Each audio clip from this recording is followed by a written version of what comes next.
വിശ്വാസം കേൾവിയാലും കേൾവി ദൈവത്തിൻ്റെ വചനത്താലും വരുന്നു എന്നാണല്ലോ നാം വായിക്കുന്നത്.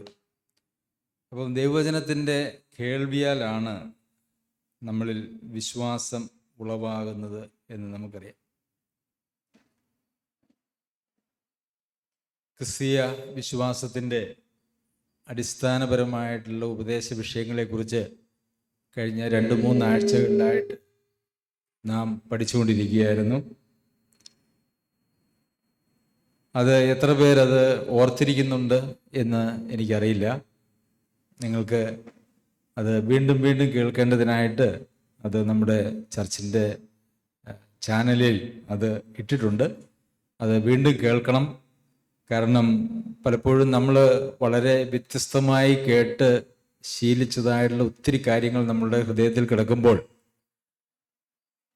ഈ പഥ്യവചനം അത് ഉൾക്കൊള്ളുവാനായിട്ട് പലപ്പോഴും വളരെ പ്രയാസമാണ്. കഴിഞ്ഞ ദിവസം ജയരാജൻ സഹോദരനുമായിട്ട് ഇങ്ങനെ സംസാരിച്ചു കൊണ്ടിരുന്നപ്പോൾ ജയരാജൻ സഹോദരൻ പറഞ്ഞു, ഇതൊക്കെ മനസ്സിലാക്കണമെങ്കിൽ ഈ ഉള്ളതെല്ലാം ഡിലീറ്റ് ചെയ്യണം. ഒരു കമ്പ്യൂട്ടർ ലാംഗ്വേജാണ് ഉപയോഗിച്ചത്. ഉള്ളതെല്ലാം ഡിലീറ്റ് ചെയ്താലേ ഈ ശരിയായ കാര്യങ്ങൾ മനസ്സിലാക്കുവാനായിട്ട് സാധിക്കുകയുള്ളൂ. അപ്പോൾ ഈ ഡിലീറ്റ് ചെയ്യുക എന്ന് പറയുന്നത് അത് വളരെ പ്രയാസമുള്ള ഒരു കാര്യമാണ്. കാരണം മനുഷ്യനെ ഏറ്റവും വലിയതായിട്ട് ചതിക്കുന്നത് മനുഷ്യൻ തന്നെയാണ്. എന്നെ ഏറ്റവും അധികം ചതിക്കുന്നത് എന്നിലുള്ളതായ ദേഹിയാണ്. ഈ ദേഹി നമ്മുടെ ജനനം മുതൽ നാം കണ്ടും കേട്ടും പരിചയിച്ചും വന്നതായിട്ടുള്ള ധാരാളം കാര്യങ്ങളാൽ നിറഞ്ഞ്, പ്രത്യേകിച്ച് പുതിയ കാര്യങ്ങളെ സ്വീകരിക്കുവാനായിട്ട് തയ്യാറില്ലാത്തതായിട്ടുള്ള ഒരു ദേഹിയാണ്. പുതിയ കാര്യങ്ങൾ സ്വീകരിക്കണമെങ്കിൽ പഴയതൊക്കെ ഡിലീറ്റ് ചെയ്യണം. നമുക്കറിയാം, നമ്മുടെ ഫോണിലും കമ്പ്യൂട്ടറിലും ഒക്കെ സ്റ്റോറേജ് ഫുൾ, ഇനി ഒന്നും അതിനകത്ത് സേവ് ചെയ്യാൻ പറ്റില്ല എന്ന് പറഞ്ഞുകൊണ്ട് ആ സിസ്റ്റം അങ്ങനെ ഹാങ് ആയിട്ട് നിൽക്കും. അപ്പം നമ്മൾ എന്ത് ചെയ്യും? അതിനകത്തുനിന്ന് ആവശ്യമില്ലാത്തതെല്ലാം ഡിലീറ്റ് ചെയ്ത് കഴിഞ്ഞാൽ മാത്രമേ പ്രയോജനമുള്ളത് അതിനകത്തേക്ക് നമുക്ക് സ്റ്റോർ ചെയ്യാനായിട്ട്, ശേഖരിക്കാനായിട്ട് കഴിയുള്ളൂ. എന്ന് പറഞ്ഞതുപോലെ പ്രയോജനമില്ലാത്തതായ വഷളത്വം നിറഞ്ഞതായിട്ടുള്ള എത്രത്തോളം കാര്യങ്ങൾ നമുക്ക് ഡിലീറ്റ് ചെയ്യാൻ, ഒഴിവാക്കി കളയാൻ സാധിക്കുന്നുവോ അത്രത്തോളം മാത്രമേ നമുക്ക് പഥ്യോപദേശം നമ്മുടെ ഹൃദയങ്ങളിൽ സ്വീകരിക്കുവാനായിട്ട്, സ്റ്റോർ ചെയ്യാനായിട്ട് സാധിക്കുകയുള്ളൂ. അതുകൊണ്ട് പ്രിയമുള്ളവരെ, ഡിലീറ്റ് ചെയ്യണം.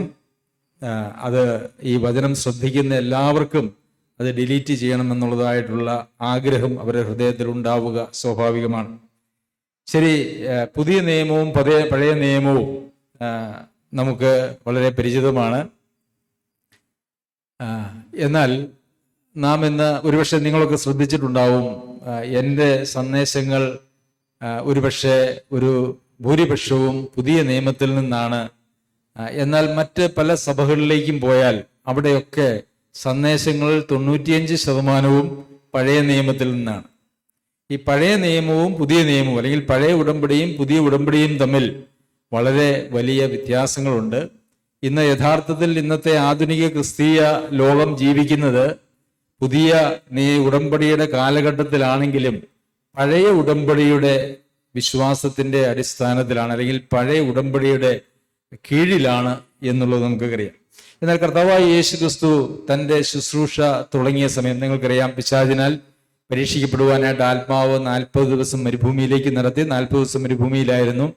ആ മരുഭൂമിയിലുള്ള ആ സമയത്തിന് ശേഷം കർത്താവ് പുറത്തേക്ക് വന്നിട്ടാണ് കർത്താവ് പ്രസംഗിച്ചു തുടങ്ങിയത്. കർത്താവ് എന്താണ് പ്രസംഗിച്ചു തുടങ്ങിയത്? കർത്താവിൻ്റെ ആദ്യത്തെ വാക്കുകൾ സുവിശേഷങ്ങളിൽ നമുക്ക് രേഖപ്പെടുത്തി കിട്ടിയിട്ടുണ്ട്. എന്താണ് കർത്താവിൻ്റെ ആദ്യത്തെ സന്ദേശം?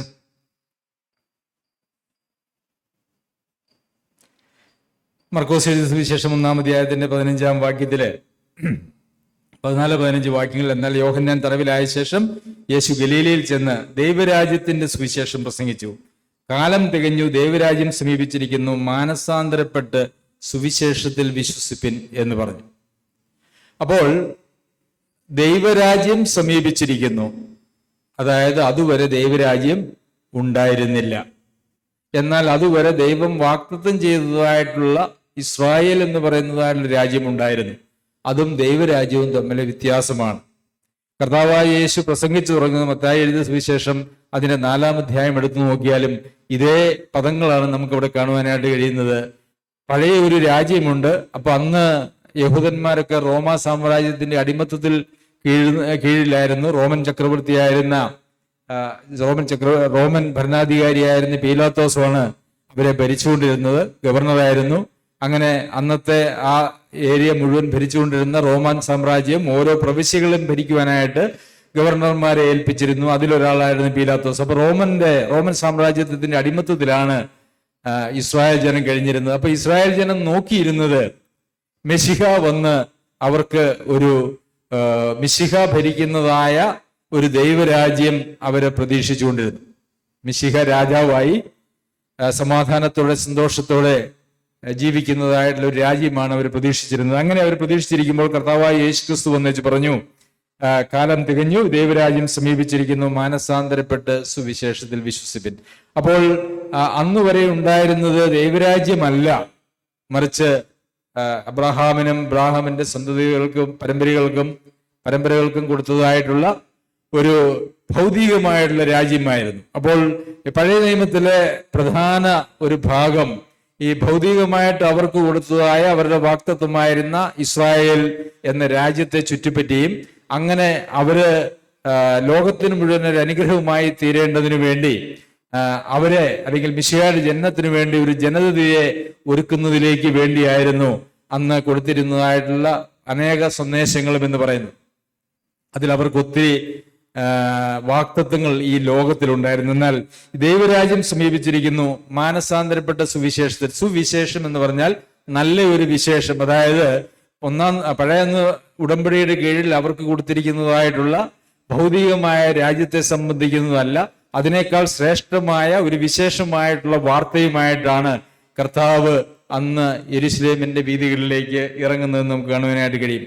അതിലേക്ക് മാനസാന്തരം എന്ന് പറയുന്നത് ആ രാജ്യം സമീപിച്ചിരിക്കുന്നു എന്നുള്ളത് കൊണ്ട് ആവശ്യമാണ്. മാനസാന്തരം എന്ന പദത്തിനാണ് ഏറ്റവും വലിയ പ്രാധാന്യം കൊടുത്തത്.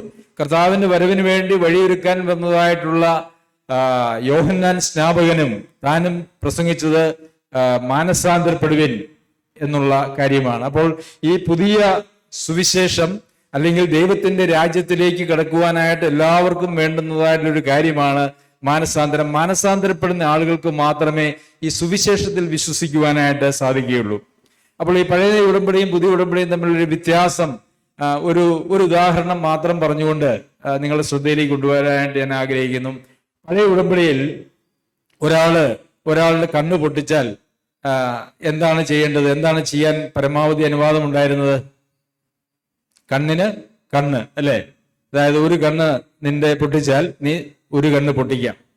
അത് എന്തുകൊണ്ടാണ് അങ്ങനെ തിരിച്ചൊരു കണ്ണ് പൊട്ടിക്കണം എന്ന് പറയുന്നതിന് കാരണം, സാധാരണഗതിയിൽ ഒരു അടിയൊക്കെ കിട്ടി ഒരു കണ്ണ് പോയാൽ തിരിച്ചുള്ള അവന്റെ മനോഭാവം എന്ന് പറയുന്നത് അവനെ കൊന്നുകളയാനാണ്, അല്ലേ? അതാണ് സ്വാഭാവികമായിട്ടും ആളുകളുടെ. അല്ലെങ്കിൽ അടിച്ച് പല്ല് പറിച്ചു, ഒരു പല്ല് പോയി അല്ലെങ്കിൽ 2 പല്ല് പോയി എന്ന് പറഞ്ഞാൽ തിരിച്ച് ആക്രമിച്ച് അവൻ മരണപ്പെട്ടു പോകാനായിട്ടുള്ള സാധ്യതയാണ് ഉണ്ടായിരുന്നത്. അതുകൊണ്ട് എന്താണ് അന്ന് മോശ മുഖാന്തരം കൊടുത്തത്? ഒരു കണ്ണ് നിന്റെ കളഞ്ഞാൽ നീ പരമാവധി ഒരു കണ്ണേ കളയാവുള്ളൂ, അല്ലെങ്കിൽ ഒരു പല്ല് കളഞ്ഞാൽ ഒരു പല്ല് കളയാവുള്ളൂ. കാരണം ഈ വാക്തത്വം എന്ന് പറയുന്നത് ഈ ലോകത്തിലാണ്. ഒരാളെ അടിച്ച് കൊന്ന് അവൻ ചത്തുപോയി കഴിഞ്ഞാൽ ഈ ലോകത്തിലെ അനുഗ്രഹങ്ങൾക്ക് വേണ്ടി നോക്കിയിരുന്നിട്ട് യാതൊരു പ്രയോജനവുമില്ല.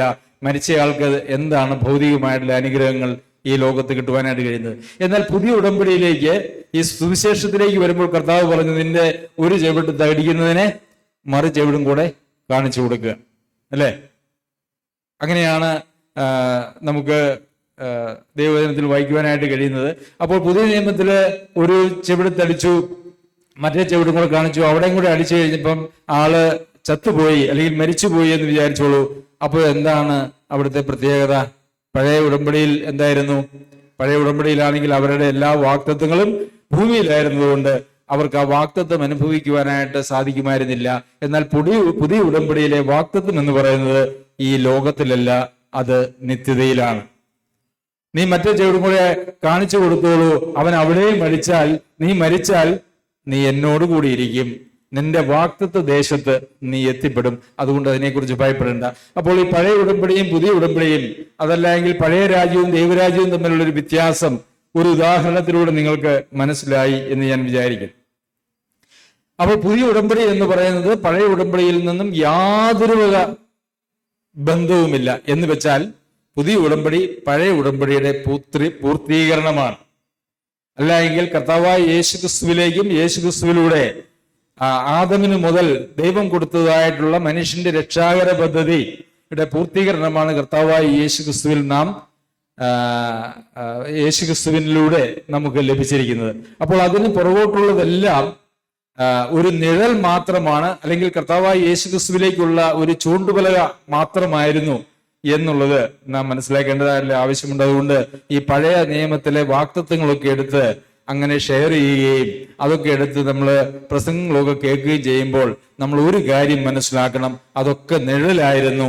കർത്താവായ യേശുക്രിസ്തുവിലൂടെ നമുക്ക് ലഭിച്ചിരിക്കുന്നതായിട്ടുള്ള ആദത്തിനും ഹവ്വയ്ക്കും നഷ്ടപ്പെട്ടതായിട്ടുള്ള ദൈവികമായിട്ടുള്ള തേജസ് കർത്താവായ യേശുക്രിസ്തുവിലൂടെ നമുക്ക് തിരികെ നൽകുന്ന ഒരു സമയമാണ് യഥാർത്ഥത്തിൽ ഏദനിൽ നഷ്ടപ്പെട്ടത് ക്രിസ്തുവിൽ വീണ്ടെടുക്കുവാനായിട്ടുള്ള ഒരു സാഹചര്യവും പിന്നെ ദൈവം രാജാവായിട്ട് ഭരിക്കുന്നതായിട്ടുള്ള ഒരു കാലഘട്ടവും. അപ്പൊ ദൈവരാജ്യം സമീപിച്ചിരിക്കുന്നു, ആകയാൽ മാനസാന്തരപ്പെട്ട് സുവിശേഷത്തിൽ വിശ്വസിപ്പിൻ അങ്ങനെ പ്രസംഗിച്ചതായിട്ടുള്ള കർത്താവ് ഭൂമിയിൽ ഏതെങ്കിലും രാജ്യം സ്ഥാപിച്ചോ?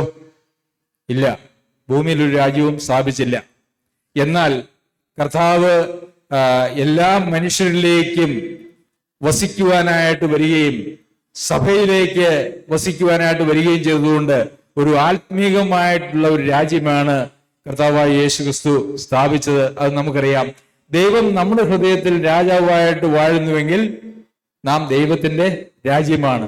ദൈവത്തിന്റെ രാജ്യം എന്ന് പറഞ്ഞാൽ അതിൻ്റെ ഇതേ അർത്ഥമുള്ളൂ, അവിടെ രാജാവ് ദൈവവുമാണ്. അപ്പോൾ രാജാവ് ദൈവവുമായിരിക്കുന്ന എല്ലാ സ്ഥലവും ദൈവത്തിന്റെ രാജ്യമാണ്. എന്റെ ഹൃദയത്തിൽ ദൈവമാണ് രാജാവെങ്കിൽ ഞാൻ ദൈവത്തിന്റെ രാജ്യമാണ്. എന്റെ കുടുംബത്തിൽ ദൈവമാണ് രാജാവെങ്കിൽ ആ കുടുംബത്തിന്റെ രാജാവ്, ആ കുടുംബം ദൈവരാജ്യമാണ്. ഒരു സഭയിലും രാജാവ് കർത്താവാണെങ്കിൽ ആ സഭയും കർത്താവിന്റെ രാജ്യമാണ്. ദൈവരാജ്യം ഭക്ഷണവും പാനീയവുമല്ല, നീതിയും സമാധാനവും പരിശുദ്ധാത്മാവിൽ സന്തോഷവും അത്രേ. ഭക്ഷണവും പാനീയവുമല്ല എന്ന് പറഞ്ഞാൽ അതിന്റെ അർത്ഥം അത് ഈ ലോകത്തിലെ എന്തെങ്കിലും ഭൗതികമായിട്ടുള്ള കാര്യങ്ങളുടെ അഡ്ജസ്റ്റ്മെന്റുകളല്ല ദൈവരാജ്യം എന്ന് പറയുന്നത്. ദൈവരാജ്യത്തിൽ ഉണ്ടാവേണ്ടത് നീതി, സമാധാനം, പരിശുദ്ധാത്മാവിൽ സന്തോഷം. അതാണ് ദൈവരാജ്യം. അത് നമ്മുടെ ഹൃദയത്തിൽ ഉണ്ടാവുമ്പോൾ അവിടെ ദൈവമാണ് ഭരിക്കുന്നത്. അത് നമ്മുടെ കുടുംബത്തിലുണ്ടാവുമ്പോൾ അവിടെ ഭരിക്കുന്നത് ദൈവമാണ്. അത് നമ്മുടെ സഭയിലുണ്ടായാൽ അവിടെ ഭരിക്കുന്നത് ദൈവമാണ്. ദൈവം ഭരിക്കുന്ന എല്ലാ സ്ഥലവും, ദൈവത്തിന്റെ ഭരിക്കാനായിട്ട് വിട്ടുകൊടുക്കുന്നതായിട്ടുള്ള എല്ലാ ഹൃദയങ്ങളും ദൈവം ഭരിക്കുന്നതായിട്ടുള്ള ദൈവിക രാജ്യമാണ് എന്ന് നമുക്കറിയാം. അപ്പോൾ അങ്ങനെ ദൈവം ഭരിക്കുന്ന ദൈവരാജ്യമാണോ നമ്മൾ ഓരോരുത്തരും എന്നുള്ളത് നമ്മൾ ചിന്തിക്കണം. പക്ഷെ അവിടെ നീതിയും സമാധാനവും പരിശുദ്ധാത്മാവിൽ സന്തോഷവും എന്ന് നമ്മൾ വായിക്കുന്നു. അവിടെ നീതി ഉണ്ടാവണം, സമാധാനം ഉണ്ടാകണം, പരിശുദ്ധാത്മാവിൽ സന്തോഷവും ഉണ്ടാകണം. കർത്താവ് പറഞ്ഞു, ഞാൻ എൻ്റെ സമാധാനം നിങ്ങൾക്ക് നൽകിയേച്ചു പോകുന്നു, അത് ലോകം തരുന്നത് പോലെയല്ല.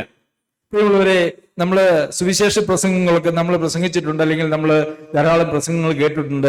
അവിടെയൊക്കെ നിങ്ങൾക്ക് യഥാർത്ഥത്തിലുള്ള സന്തോഷവും സമാധാനവും കർത്താവായ യേശുക്രിസ്തുവിൽ നിങ്ങൾക്ക് ലഭിക്കും എന്നൊക്കെ പറഞ്ഞ് പ്രസംഗിക്കുന്നവരുടെ ധാരാളം പ്രസംഗങ്ങളുണ്ട്. എന്നാൽ പലപ്പോഴും അങ്ങനെ പ്രസംഗിക്കുന്നവരായിട്ടുള്ള ആളുകളുടെ ജീവിതത്തിൽ ആ സന്തോഷവും സമാധാനമോ അവര് ആസ്വദിക്കുന്നുണ്ടോ? അവരെ കുറിച്ച് പറയേണ്ട, നമ്മളെ കുറിച്ച് ദൈവരാജ്യത്തിൽ ദൈവം വാഗ്ദത്തം ചെയ്തിരിക്കുന്നതായിട്ടുള്ള സമാധാനവും സന്തോഷവും ഭരിക്കുന്നതായിട്ടുള്ള ആളുകളാണോ നാം? ഇല്ലെങ്കിൽ എന്തോ ഒരു പിശക് എവിടെയോ ഉണ്ട് എന്ന് നമ്മൾ മനസ്സിലാക്കണം. കർത്താവ് വാഗ്ദത്തം ചെയ്തത് ആ കർത്താവിന്റെ സമാധാനമാണ്. അപ്പോൾ കർത്താവ് വാഗ്ദത്തം ചെയ്തതായിട്ടുള്ള സമാധാനവും സന്തോഷവും നമ്മളുടെ ജീവിതത്തിൽ അനുഭവിക്കുവാനായിട്ട് നമുക്ക് കഴിയുന്നില്ല എങ്കിൽ നാം എപ്പോഴും അങ്ങനെ ഭാരപ്പെട്ടും ഞെരങ്ങിയും പിറുപിറുത്തും ഒക്കെയാണ് നാം നമ്മുടെ ഈ ലോകത്ത് ജീവിക്കുന്നതെങ്കിൽ നമ്മുടെ ക്രിസ്തീയ ജീവിതത്തിൽ എവിടെയോ ഒരു ട്രാക്ക് തെറ്റിയാണ് നാം ഓടുന്നത്. നമുക്കറിയാമല്ലോ, ക്രിസ്തുവിൽ വിശ്വസിച്ചതായിട്ടുള്ള 1-ാം നൂറ്റാണ്ടിലെ ഭക്തന്മാരായിട്ടുള്ള അനേകായിരം ആളുകൾ, അവര് ഇപ്പൊ പൗലോസിനെ സംബന്ധിച്ച് തന്നെ നമ്മൾ ചിന്തിച്ചു കഴിഞ്ഞാൽ അപ്പോസ്തലൻ ജയിലിൽ കിടന്നുകൊണ്ട് പറയുന്നത് എന്താ? സന്തോഷിപ്പിൻ എന്ന് വീണ്ടും ഞാൻ നിങ്ങളോട് പറയുന്നു, സന്തോഷിപ്പിൻ, കർത്താവിൽ സന്തോഷിപ്പിൻ. പൗലോസിന് ജയിലിൽ കിടന്നപ്പോൾ യാതൊരു ദുഃഖവും ഉണ്ടായില്ല. പൗലോസിന് അടി കൊണ്ടപ്പോൾ ദുഃഖമുണ്ടായില്ല. അതുപോലെ തന്നെ ശീലാസും പത്രോസും അടി കൊണ്ടപ്പോൾ അവർ സന്തോഷിച്ചുകൊണ്ട് ന്യായാധിപ സംഘത്തിൽ നിന്ന് പുറപ്പെട്ടു പോയി. എന്തായിരുന്നു അവരുടെ സന്തോഷം? കർത്താവിന്റെ നാമത്തിന് വേണ്ടി അടികൊള്ളുവാൻ യോഗ്യരായി എണ്ണപ്പെട്ടു. കർത്താവിന്റെ നാമത്തിന് വേണ്ടി അടികൊള്ളുവാൻ ഞങ്ങൾക്ക് യോഗ്യരായി ഞങ്ങളെ ദൈവം കണ്ടു. അതുകൊണ്ട് അവര് സന്തോഷിച്ചു കൊണ്ടുപോയി. അടി കിട്ടുമ്പോൾ നിലവിളിക്കുന്നതിന് പകരം അവര് പാട്ടുപാടി, അല്ലേ? പത്രോസും അല്ലെ ആമത്തിൽ പൂട്ടിയിട്ടിരിക്കുക, കൈയും കാലും ഒക്കെ പൂട്ടി, കാലുകൾ പൂട്ടിയിട്ടിരിക്കുകയാണ്, നടക്കാൻ പറ്റുന്നില്ല. അവര് പാട്ടുപാടി ദൈവത്തെ സ്തുതിച്ചു എന്നാണ് നമുക്ക് വായിക്കാനായിട്ട് കഴിയുന്നത്. അപ്പോൾ ഈ ലോകത്തിലെ എല്ലാ ബുദ്ധിമുട്ടുള്ള സാഹചര്യങ്ങൾക്കും അതീതമായി ഏത് പ്രയാസത്തിലൂടെ കടന്നുപോയാലും അത് മരണഭീതി ദൈവജനത്തിനില്ല. പ്രാണഭീതിയിൽ കൂടെ നാം കടന്നുപോയാൽ പോലും സന്തോഷിക്കുന്ന ഒരു സന്തോഷമാണ് കർത്താവായ യേശുക്രിസ്തുവിലൂടെ ദൈവം നമുക്ക് നൽകിയിരിക്കുന്നത്. ആ ഒരു സന്തോഷം നമ്മുടെ അനുദിന ജീവിതത്തിൽ നമുക്ക് അനുഭവിക്കുവാനായിട്ട് കഴിയുന്നില്ല എങ്കിൽ നമ്മൾ എവിടെയോ ട്രാക്ക് തെറ്റി ഓടാനായിട്ട് തുടങ്ങി എന്നാണ് അതിന്റെ അർത്ഥം. അപ്പോൾ ഞാൻ ചില ആഴ്ചകൾക്ക് മുമ്പ് നിങ്ങളോട് ചോദിച്ചു, ഇന്ന് കർത്താവ് വന്നാൽ അല്ലെങ്കിൽ നാം മരിച്ചാൽ നമ്മുടെ നിത്യത എവിടെയായിരിക്കും എന്ന് ചോദിച്ചപ്പോൾ അധികം ആളുകൾക്കൊന്നും കൈപൊക്കാനുണ്ടായിരുന്നില്ല. ഒരുപക്ഷെ കൈ പൊക്കാത്തവരെ കുറിച്ച് എനിക്ക് അഭിപ്രായ വ്യത്യാസമില്ല. ഇനി പൊക്കിയവരോട് തന്നെ 2-3 ചോദ്യങ്ങൾ ചോദിച്ചാൽ അവർ പറയും, അയ്യോ എനിക്കറിയില്ല, ഞാൻ അങ്ങനെ വിചാരിച്ചു എന്നൊക്കെ പറയും.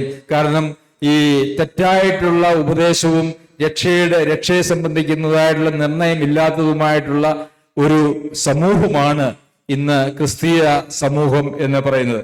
അപ്പോൾ ഈ രക്ഷാനിർണയം പ്രാപിക്കുക, യഥാർത്ഥത്തിലുള്ള വിശ്വാസം, സത്യവിശ്വാസം, കർത്താവായ യേശുക്രിസ്തുവിന്റെ സന്തോഷവും സമാധാനവും, താൻ വാഗ്ദത്തം ചെയ്തതായുള്ള സന്തോഷവും സമാധാനവും അനുഭവിച്ചുകൊണ്ട് നാം ഈ ലോകത്തിൽ ജീവിക്കുന്നതിന് പര്യാപ്തമായിട്ടുള്ള വിശ്വാസം അല്ലെങ്കിൽ ആ സുവിശേഷം, ആ നല്ല വിശേഷം നാം കൃത്യമായി മനസ്സിലാക്കേണ്ടത് നമ്മുടെ ജീവിതത്തിൽ ഒരു വലിയ പരിവർത്തനത്തിന് ആവശ്യമാണ്. ശരി, ഇന്ന് പ്രസംഗിക്കപ്പെടുന്ന അനേക പ്രസംഗങ്ങളും അതിനെക്കുറിച്ച് തിമോത്തിയോസ് ലേഖനം എഴുതുമ്പോൾ ഇപ്രകാരം പറയുന്നുണ്ട്: ആജ്ഞയുടെ ഉപദേശമോ, ശുദ്ധഹൃദയം, നല്ല മനസാക്ഷി, നിർവ്യാജ വിശ്വാസം എന്നിവയാൽ ഉളവാകുന്ന സ്നേഹം തന്നെ ചിലർ ഇവ വിട്ടുമാറി വൃഥാവാദത്തിലേക്ക് തിരിഞ്ഞ് ധർമ്മോപദേഷ്ടാക്കന്മാരായിരിക്കാൻ ഇച്ഛിക്കുന്നു. തങ്ങൾ പറയുന്നത് ഇന്നത് എന്നും സ്ഥാപിക്കുന്നത് ഇന്നത് എന്നും ഗ്രഹിക്കുന്നില്ല താനും. ഇവിടെ പറഞ്ഞിരിക്കുന്ന അവർ ധർമ്മോപദേഷ്ടാക്കന്മാരായിരിക്കാനായിട്ട് അവരാഗ്രഹിക്കുന്നു. അവർ പറയുന്നത് എന്താ, സ്ഥാപിക്കുന്നത് എന്താന്ന് അവർക്ക് ഉറപ്പൊന്നുമില്ല. ഈ ധർമ്മോപദേശം എന്ന് പറയുന്നത് തെറ്റാണോ? ഇന്ന് ധർമ്മോപദേശം ലോകത്തെല്ലായിടത്തും ഉണ്ടല്ലേ? അത് സ്കൂളുകളിലെ സന്മാർഗ പാഠം എന്ന് പറഞ്ഞ ധർമ്മോപദേശമാണ്. ഇന്ന് സഭകളിൽ കൊല്ലരുത്, മോഷ്ടിക്കരുത്, സ്നേഹിക്കണം, ഇതൊക്കെ ധർമ്മോപദേശമാണ്. അപ്പോൾ ഈ ധർമ്മോപദേശം മാത്രവുമായിട്ട് നാം ഇരുന്നു കഴിഞ്ഞാൽ അതിലൊരു പ്രയോജനവുമില്ല. അത് ഒരിക്കലും ഈ ഉപദേശം നമ്മൾക്ക് കേൾക്കാൻ തുടങ്ങിയിട്ട്, ധർമ്മോപദേശം നമ്മൾ കേൾക്കാൻ തുടങ്ങിയിട്ട് എത്ര വർഷമായി? നമ്മുടെ ജീവിതത്തില് ഈ ധർമ്മോപദേശം കേൾക്കാൻ തുടങ്ങിയിട്ട് 10, 20, 30, 40, 50 വർഷമായി. ഇത് കേട്ടിട്ടൊന്നും നമുക്ക് യാതൊരു പ്രയോജനവും ഉണ്ടാകുന്നില്ല. അത് വൃഥാവാദങ്ങളിലേക്ക്, ഈ ഓരോ ധർമ്മോപദേശവും കേൾക്കുമ്പോഴും നമ്മൾ വിചാരിക്കും, ഇന്നങ്ങോട്ട് ഞാനൊരു തീരുമാനം എടുക്കുക നന്നാവാനായിട്ട്. ഇന്ന് തീരുമാനമൊക്കെ എടുത്ത് നമ്മളങ്ങ് പോകും. നമ്മൾ പിന്നെയും തദൈവ, അല്ലെ, നമ്മൾ എങ്ങനെ തന്നെയായിരുന്നു അങ്ങനെ തന്നെയായിട്ട് നമ്മൾ മുമ്പോട്ട് ജീവിക്കുകയാണ്. അപ്പോൾ ഈ ധർമ്മോപദേശം എന്ന് പറയുന്നത് മനുഷ്യനെ രൂപാന്തരപ്പെടുത്തുവാനായിട്ട് സാധിക്കുന്നതായിട്ടൊരു കാര്യമല്ല. അതിനു മുമ്പേ നാം പഠിക്കേണ്ടതായിട്ടുള്ള പഥ്യോപദേശം അല്ലെങ്കിൽ ദൈവവചനത്തിലെ പഥ്യ ഉപദേശത്തെ കുറിച്ച് നാം മനസ്സിലാക്കേണ്ടത് ആവശ്യമാണ്. ദൈവവചനത്തിൽ അത് അങ്ങനെ തന്നെയാണ് നമുക്ക് നൽകിയിരിക്കുന്നത്. റോമർക്ക് എഴുതി, ഞാൻ ഇതിനു മുമ്പ് സൂചിപ്പിച്ചിട്ടുണ്ട്, റോമർക്ക് എഴുതിയ ലേഖനം അതിന്റെ 4/3 മുക്കാൽ ഭാഗവും പഥ്യോപദേശവും, ധർമ്മോപദേശം കേവലം 3-4 പേജ് മാത്രമേ ഉള്ളൂ. എബ്രായ ലേഖനം എടുത്തു കഴിഞ്ഞാൽ 13 അധ്യായത്തിൽ അതിന്റെ 12 അധ്യായവും പഥ്യോപദേശമാണ്. എഫേസ്യർക്ക് എഴുതിയ ലേഖനം എടുത്തു കഴിഞ്ഞാൽ അതിന്റെ പകുതിയിലേറെയും പഥ്യോപദേശമാണ്. കൊലോസ്യർക്ക് എഴുതിയ ലേഖനം എടുക്കുക, അതിലും പകുതിയിലേറെയും പഥ്യോപദേശമാണ്. ഗലാത്യർക്ക് എഴുതിയ ലേഖനം എടുക്കുക, അവസാനത്തെ ഒരു അധ്യായം ഒഴികെ ബാക്കി മുഴുവൻ പഥ്യോപദേശമാണ്. യഥാർത്ഥത്തിൽ ദൈവം, കർത്താവായ യേശുക്രിസ്തുവിലൂടെ ദൈവം വെളിപ്പെടുത്തിയതായിട്ടുള്ള ആ പഥ്യ ഉപദേശത്തിൽ നാം അടിസ്ഥാനപ്പെടുമ്പോൾ മാത്രമാണ് നമ്മുടെ ജീവിതത്തിൽ നാം രൂപാന്തരപ്പെട്ട് നാം ദൈവം വാഗ്ദത്തം ചെയ്തിരിക്കുന്നതായിട്ടുള്ള ആ സന്തോഷത്തിലേക്കും സമാധാനത്തിലേക്കും വരുവാനായിട്ട് നമുക്ക് സാധിക്കുകയുള്ളൂ. ശരി, ഇന്ന് പൊതുവിൽ ആരോട് ചോദിച്ചാലും നിങ്ങൾ മരിച്ചാൽ എവിടെയായിരിക്കും, നിത്യതയിലായിരിക്കും എന്നൊക്കെ ചോദിച്ചാൽ ആളുകൾ പൊതുവെ യാതൊരു ഉറപ്പുമില്ലാത്തവരായിട്ടാണ് ജീവിക്കുന്നത്. എന്നാൽ നമുക്ക് സുവിശേഷങ്ങൾ വായിക്കുമ്പോൾ അപ്പസ്തോലന്മാർക്ക് ആർക്കും അങ്ങനെ ഒരു ഉറപ്പില്ലായെന്നും ആയിരുന്നില്ല. നമ്മൾ പലപ്പോഴും നമ്മുടെ ജീവിതത്തിലേക്ക് നോക്കിയിട്ട് നമുക്ക് നമ്മുടെ പ്രവൃത്തികളെ സംബന്ധിച്ച് നമ്മൾ അത്ര ശരിയല്ല എന്നൊരു ബോധ്യം നമുക്ക് എല്ലാവർക്കും ഉണ്ടല്ലേ. നമുക്ക് ശരിയല്ല, നാം ശരിയല്ല എന്ന് ബോധ്യമുണ്ടെങ്കിൽ അതൊരു ഭയങ്കര അനുഗ്രഹിക്കപ്പെട്ട അവസ്ഥയാണ്. ഞാൻ ശരിയാണ്, ഇനി അങ്ങനെ കാര്യമായിട്ടൊന്നും എനിക്ക് നന്നാവാനില്ല എന്നൊരാൾ ചിന്തിച്ചാൽ ആ മനുഷ്യനെ സംബന്ധിച്ചിടത്തോളം അദ്ദേഹം ഒരു പ്രസംഗവും കേൾക്കേണ്ട ആവശ്യമില്ല, സഭായോഗത്തിന് പോകേണ്ട ആവശ്യമില്ല, അദ്ദേഹത്തിന് വീട്ടിൽ ഇരുന്നാൽ മതിയായിരിക്കും. അങ്ങനെ ആരെങ്കിലും ഈ യോഗത്തിലുണ്ടെങ്കിൽ അവർക്ക് ആർക്കും നമുക്ക് ഈ വചനത്തിന്റെ ആവശ്യമില്ല. അപ്പോൾ വചനത്തിന്റെ ആവശ്യമില്ലാത്ത ഒരാളുകളാണ് ആര്? ഞാൻ ശരിയാണ്, എനിക്കൊന്നും പ്രശ്നമില്ല, അങ്ങനെ പറയുന്ന ആളുകളുണ്ട് കേട്ടോ. ഞാൻ കണ്ടിട്ടുണ്ട്, വിശ്വാസികൾ എന്ന് പറയുന്നവരിലും കണ്ടിട്ടുണ്ട്, അല്ലാത്തവരിലും ഞാൻ കണ്ടിട്ടുണ്ട്. അവരൊക്കെ ഭയങ്കര നിഗളികളും അങ്ങനെയുള്ള ആളുകളാണ്. അവരെ സംബന്ധിച്ചിടത്തോളം ദൈവാത്മാവിനൊന്നും ചെയ്യാനായിട്ടില്ല. എന്നാൽ എനിക്ക് കുറവുണ്ട്, പരാജയമുണ്ട് എന്ന് സമ്മതിക്കുന്നത് അവർക്ക് മാത്രമേ, അവരുടെ ജീവിതത്തിൽ മാത്രമേ ദൈവത്തിന് എന്തെങ്കിലും ചെയ്യുവാനായിട്ട് സാധിക്കുകയുള്ളൂ. ശരി, മത്തായി എഴുതിയ സുവിശേഷം അതിൻ്റെ 5-ാമത്തെ അധ്യായത്തിലേക്ക് നാം വരുമ്പോൾ ഈ പഴയ നിയമത്തിലെ ദൈവം ഭയങ്കര ക്രൂരനും പുതിയ നിയമത്തിലെ ദൈവം അല്പം ക്രൂരത കുറഞ്ഞ ആളുമാണ്, അല്ല എങ്കിൽ കുറെ കൂടെ കൃപയുള്ള ആളാണ് എന്നൊരു പൊതുചിന്ത വിശ്വാസ ലോകത്തുണ്ട്. നമുക്ക് ആർക്കും അങ്ങനെ ഇല്ല എന്നെനിക്കറിയാം. എന്നാൽ ഈ പഴയ നിയമത്തിലെ കൽപ്പനകളെ പ്രമാണിക്കുവാനായിട്ട് ആളുകൾക്ക് സാധിച്ചില്ല. അത് ന്യായപ്രമാണം ശിശുപാലകനായിട്ട് ഭവിച്ചു. ഏതെങ്കിലും ഒരു കൽപ്പനയിൽ തെറ്റിയാൽ എല്ലാം തെറ്റിയതുപോലെയാണ് എന്നൊക്കെ പറഞ്ഞപ്പോൾ ന്യായപ്രമാണത്തിന്റെ പ്രവൃത്തികളാൽ ഒരുവനും നീതീകരിക്കപ്പെടുന്നില്ല എന്നുള്ളത് ദൈവവചനത്തിൽ നാം കേട്ടതാണ്. അപ്പോൾ പക്ഷെ നമ്മൾ നിത്യതയിലേക്ക് പോകുമോ ഇല്ലയോ എന്നുള്ളതിനെ സംബന്ധിച്ച് നമുക്കുള്ള സംശയം എവിടെയാ കിടക്കുന്നത്? നമ്മുടെ പ്രവൃത്തികൾ ശരിയല്ല എന്നുള്ള ആ മേഖലയിലാണ് കിടക്കുന്നത് അല്ലേ. എന്നാൽ പ്രവൃത്തികളാൽ ആർക്കും രക്ഷിക്കപ്പെടുവാനായിട്ട് കഴിയുകയില്ല. ആർക്കും അവരുടെ പ്രവൃത്തി, രക്ഷയുടെ കാര്യത്തിൽ ഒരാൾക്കും അവരുടെ പ്രവൃത്തിയിൽ പ്രശംസിക്കുവാനായിട്ട് കഴിയുകയില്ല എന്നുള്ളത് വചനത്തിലെ ഒരു വലിയ പ്രമാണം തന്നെയാണ്. അപ്പോൾ പ്രവൃത്തികൾ ശരിയല്ല എന്നുള്ളത് കൊണ്ട് നമ്മൾ എന്ത് വിചാരിക്കുന്നു? എനിക്ക് നിത്യതയിലേക്ക് പോകുമോ എന്നുള്ള ഭയം നമ്മളിൽ ഉളവാകുന്നു. എന്നാൽ പ്രവൃത്തികളാൽ അല്ല ഒരാളുടെ രക്ഷ എന്ന് പറയുമ്പോൾ അപ്പൊ നമ്മുടെ ഉള്ളിൽ തന്നെ ഒരു വല്ലാത്ത വൈരുദ്ധ്യമായിട്ടുള്ള ഭാവം ഉണ്ട് എന്നുള്ളത് നമുക്ക് അതിൽ നിന്ന് വ്യക്തമാണ്. അപ്പോൾ നാം പ്രവൃത്തികൾ പൂർത്തീകരിച്ച് പ്രവൃത്തികളിൽ തികഞ്ഞവനായി ദൈവരാജ്യത്തിലേക്ക് കിടക്കാനായിട്ടാണ്, നാം നിത്യതയിലേക്ക് കിടക്കാനായിട്ടാണ് നാം ആഗ്രഹിക്കുന്നെങ്കിൽ അങ്ങനെ ഒരു വഴി ദൈവം ഒരുക്കിയിട്ടില്ല. അപ്പോൾ നമ്മുടെ പ്രവൃത്തികളിലൂടെ ദൈവരാജ്യത്തിന്റെ അംഗങ്ങളായി തീരുക എന്ന് പറയുന്ന ഒരു പരിപാടി ബൈബിളിൽ ഒരിടത്തുമില്ല. ശരി, പഴയ നിയമത്തിലെ ദൈവം വളരെ കർശനക്കാരനും പുതിയ നിയമത്തിലെ ദൈവം കൂടുതൽ കൃപയുള്ളവനുമാണെന്നൊക്കെ നമ്മൾ ചിന്തിക്കാറുണ്ടല്ലോ. യഥാർത്ഥത്തിൽ അത് അങ്ങനെയാണോ? കർത്താവ് താൻ ദൈവരാജ്യത്തെ ഇൻട്രൊഡ്യൂസ് ചെയ്തതിനു ശേഷം, താൻ പരീക്ഷിക്കപ്പെട്ടതിന് ശേഷം വന്ന ഉടനെ തന്നെ ദൈവരാജ്യത്തെ ഇൻട്രൊഡ്യൂസ് ചെയ്തു. അതിന് ശേഷം ദൈവരാജ്യത്തിന്റെ പ്രമാണങ്ങളെ മത്തായി എഴുതിയ സുവിശേഷം 5, 6, 7 അധ്യായങ്ങളിൽ അവതരിപ്പിച്ചിരിക്കുന്നത് നമുക്കറിയാം. മലയിലെ പ്രസംഗം എന്നുള്ള നിലയിൽ അവിടെ അത് പറഞ്ഞിട്ടുണ്ട്. ശരി, അവിടെ എന്തൊക്കെയാണ് ദൈവരാജ്യത്തിന്റെ പ്രമാണങ്ങളായിട്ട് അവിടെ പറഞ്ഞിരിക്കുന്നത്? ഒരു ഉദാഹരണം വായിക്കാൻ പരിമിതികൾ കൊണ്ട് ഞാൻ പറഞ്ഞു പോകുന്നതേ ഉള്ളൂ. പഴയ നിയമത്തിൽ യഥാർത്ഥത്തിൽ വിഗ്രഹാരാധന എന്ന് പറയുന്നത് എന്തായിരുന്നു? ഏതെങ്കിലും ഒരു മനുഷ്യന്റെയോ മൃഗത്തിന്റെയോ പക്ഷിയുടെയോ നാൽക്കാലിയുടെയോ എന്തെങ്കിലും ഒരു രൂപം കുത്തി ഉണ്ടാക്കിയതോ അല്ലെങ്കിൽ കുത്തി ഉണ്ടാക്കാതെ സ്വാഭാവികമായിട്ട് ലോകത്ത് ഉള്ളതായിട്ടുള്ള എന്തിനെങ്കിലും ഒരു രൂപത്തെ ആരാധിക്കുന്നതാണ് വിഗ്രഹാരാധന അല്ലെ. അതിനെക്കുറിച്ച് ആർക്കെങ്കിലും സംശയം ഉണ്ടായിരുന്നോ? പഴയ നിയമത്തിൽ ആർക്കും ഒരു സംശയമില്ല. എന്നാൽ പുതിയ നിയമത്തിൽ വിഗ്രഹാരാധന എന്ന് കർത്താവ് അതിനെ ഒന്ന് എലാബറേറ്റ് ചെയ്ത് വിശദീകരിച്ചത് തന്റെ അപ്പസ്തോലന്മാർ വഴിക്ക് എങ്ങനെയാണ്? പുതിയ നിയമത്തിലെ വിഗ്രഹാരാധന എങ്ങനെയാണ്? ദ്രവ്യാഗ്രഹം അല്ലെ, ദ്രവ്യാഗ്രഹിയായിരിക്കുന്ന വിഗ്രഹാരാധി. അപ്പോൾ നമ്മുടെ പ്രവൃത്തികളുടെ അടിസ്ഥാനത്തിൽ നമ്മൾ കർത്താവിൻ്റെ മുമ്പിൽ നീതീകരിക്കപ്പെടുവാനായിട്ട് ചെന്നാൽ, കർത്താവെ ഞാനൊരു വിഗ്രഹാരാധന നടത്തിയിട്ടില്ല എന്ന് പറയുമ്പോൾ കർത്താവ് ചോദിക്കും, നിന്നിൽ എന്തെങ്കിലും ദ്രവ്യാഗ്രഹം ഉണ്ടെങ്കിൽ നീ ഒരു വിഗ്രഹാരാധിയാണ്. പിന്നെ പലപ്പോഴും ദ്രവ്യാഗ്രഹം എന്നുള്ളതിനേക്കാൾ നാം നമ്മെ തന്നെ ആരാധിക്കുന്ന ആളുകളാണ്. അതൊരു യാഥാർത്ഥ്യമാണ്. എങ്ങനെയാ നാം നമ്മെ തന്നെ ആരാധിക്കുന്നത്? എനിക്ക് വേണ്ടത്ര ബഹുമാനം കിട്ടിയില്ലെങ്കിൽ എനിക്ക് ഫീൽ ചെയ്യും, ഇല്ലേ? എന്നെ പരിഗണിച്ചില്ല, അല്ലെങ്കിൽ എനിക്ക് ഒരു സമൂഹത്തിൽ അല്ലെങ്കിൽ ഒരു സഭയിൽ അല്ലെങ്കിൽ ഒരു കുടുംബത്തിൽ എനിക്ക് വേണ്ടുന്നതായിട്ടുള്ള അർഹമായിട്ടുള്ള സ്ഥാനവും ബഹുമാനവും അംഗീകാരവും ഒന്നും കിട്ടിയിട്ടില്ല എന്ന് നാം ചിന്തിക്കുമ്പോൾ, അതെല്ലാം ലഭിക്കാൻ ഞാൻ പ്രാപ്തനാണ്, അതിനുള്ള യോഗ്യത എനിക്കുണ്ട്. അപ്പോൾ നാം തന്നെ നമുക്ക് ഒരു വിഗ്രഹമായി തീരുകയാണ് ചെയ്യുന്നത്. നാം തന്നെ നമുക്കൊരു വിഗ്രഹമായി തീരുകയാണ് ചെയ്യുന്നത്.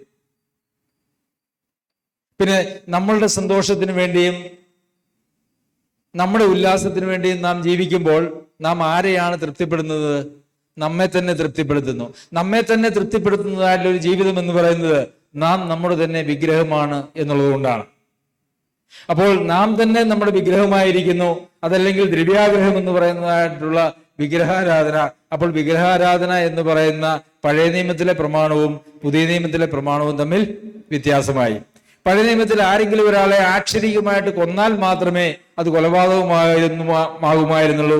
എന്നാൽ പുതിയ നിയമത്തിൽ സഹോദരനെ പകയ്ക്കുന്നവനെല്ലാം കൊലപാതകൻ ആകുന്നു. അപ്പോൾ പുതിയ നിയമത്തിലെ പ്രമാണമാണോ കഠിനം? പഴയ നിയമത്തിലെ പ്രമാണമാണോ കഠിനം? വ്യഭിചാരം ചെയ്യരുത് എന്നുള്ള ഒരു പ്രമാണം പഴയ നിയമത്തിലെ ആക്ഷരികമായ ഒരു വ്യഭിചാരമാണെങ്കിൽ മാത്രമേ അതിന് ശിക്ഷയുണ്ടായിരുന്നുള്ളൂ. ആരെങ്കിലും അവരുടെ മനസ്സിൽ, അവരുടെ മോഹത്തിൽ എന്തെങ്കിലും തെറ്റ് ചെയ്താൽ ശിക്ഷിക്കാനായിട്ടൊരു പ്രമാണം ഉണ്ടായിരുന്നില്ല. എന്നാൽ പുതിയ നിയമത്തിൽ ആ പ്രമാണവും വന്നു. സ്ത്രീയെ മോഹിക്കേണ്ടതിന് അവളെ നോക്കുന്നവൻ അവളുമായി വ്യഭിചാരം ചെയ്തു. അപ്പോൾ പുതിയ നിയമത്തിൽ പഴയ നിയമത്തിലെ കൽപ്പനകൾ പോലും അനുസരിക്കാനായിട്ട് അന്നത്തെ ആളുകളെ കൊണ്ട് സാധിച്ചില്ല. അപ്പോൾ പുതിയ നിയമത്തിലെ കൽപ്പനകളെല്ലാം കർത്താവ് ഒന്നുകൂടി അങ്ങ് പിടിമുറുക്കി എന്ന് പറയുന്നത് യഥാർത്ഥത്തിൽ നമുക്ക് അങ്ങനെ പറയാമെന്നുള്ളതേ ഉള്ളൂ. എന്നാൽ പഴയ നിയമത്തിലെ അവസാനത്തെ കൽപ്പനയുണ്ടല്ലോ, എന്താണ് അവസാനത്തെ കൽപ്പന? 10 കൽപ്പനകളുടെ അവസാനത്തെ കൽപ്പന എന്താ? മറ്റൊരാളുടെ യാതൊന്നും മോഹിക്കരുത്, അല്ലേ? അത് ഭാര്യയാണെങ്കിലും കാളയാണെങ്കിലും കഴുതയാണെങ്കിലും വസ്തുക്കൾ ഒന്നും മോഹിക്കരുത്. ആ കൽപ്പനയെ ഒന്നെടുത്ത് ഇലാബറേറ്റ് ചെയ്തതേ ഉള്ളൂ എന്ന് നമുക്ക് കാണാനായിട്ട് സാധിക്കും. എന്ന് മാത്രമല്ല, അപ്പോൾ നമ്മുടെ പ്രവൃത്തികളിലേക്ക് നാം നോക്കിയാൽ നമ്മൾ പക്ഷെ ഇത്രത്തോളം ഒന്നും നോക്കുന്നില്ല, അല്ലെ? സഹോദരനെ പകയ്ക്കുന്നത് കൊലപാതകത്തിന് തുല്യമായ ഒരു പാപമാണെന്ന് നമ്മൾ ആരെങ്കിലും ചിന്തിക്കാറുണ്ടോ? ഇല്ല. മോഹിക്കുന്നത്, സ്ത്രീയെ മോഹിക്കുന്നതല്ല, ലോകത്തിലുള്ള ഏതെങ്കിലും കാര്യത്തെ മോഹിക്കുന്നത്,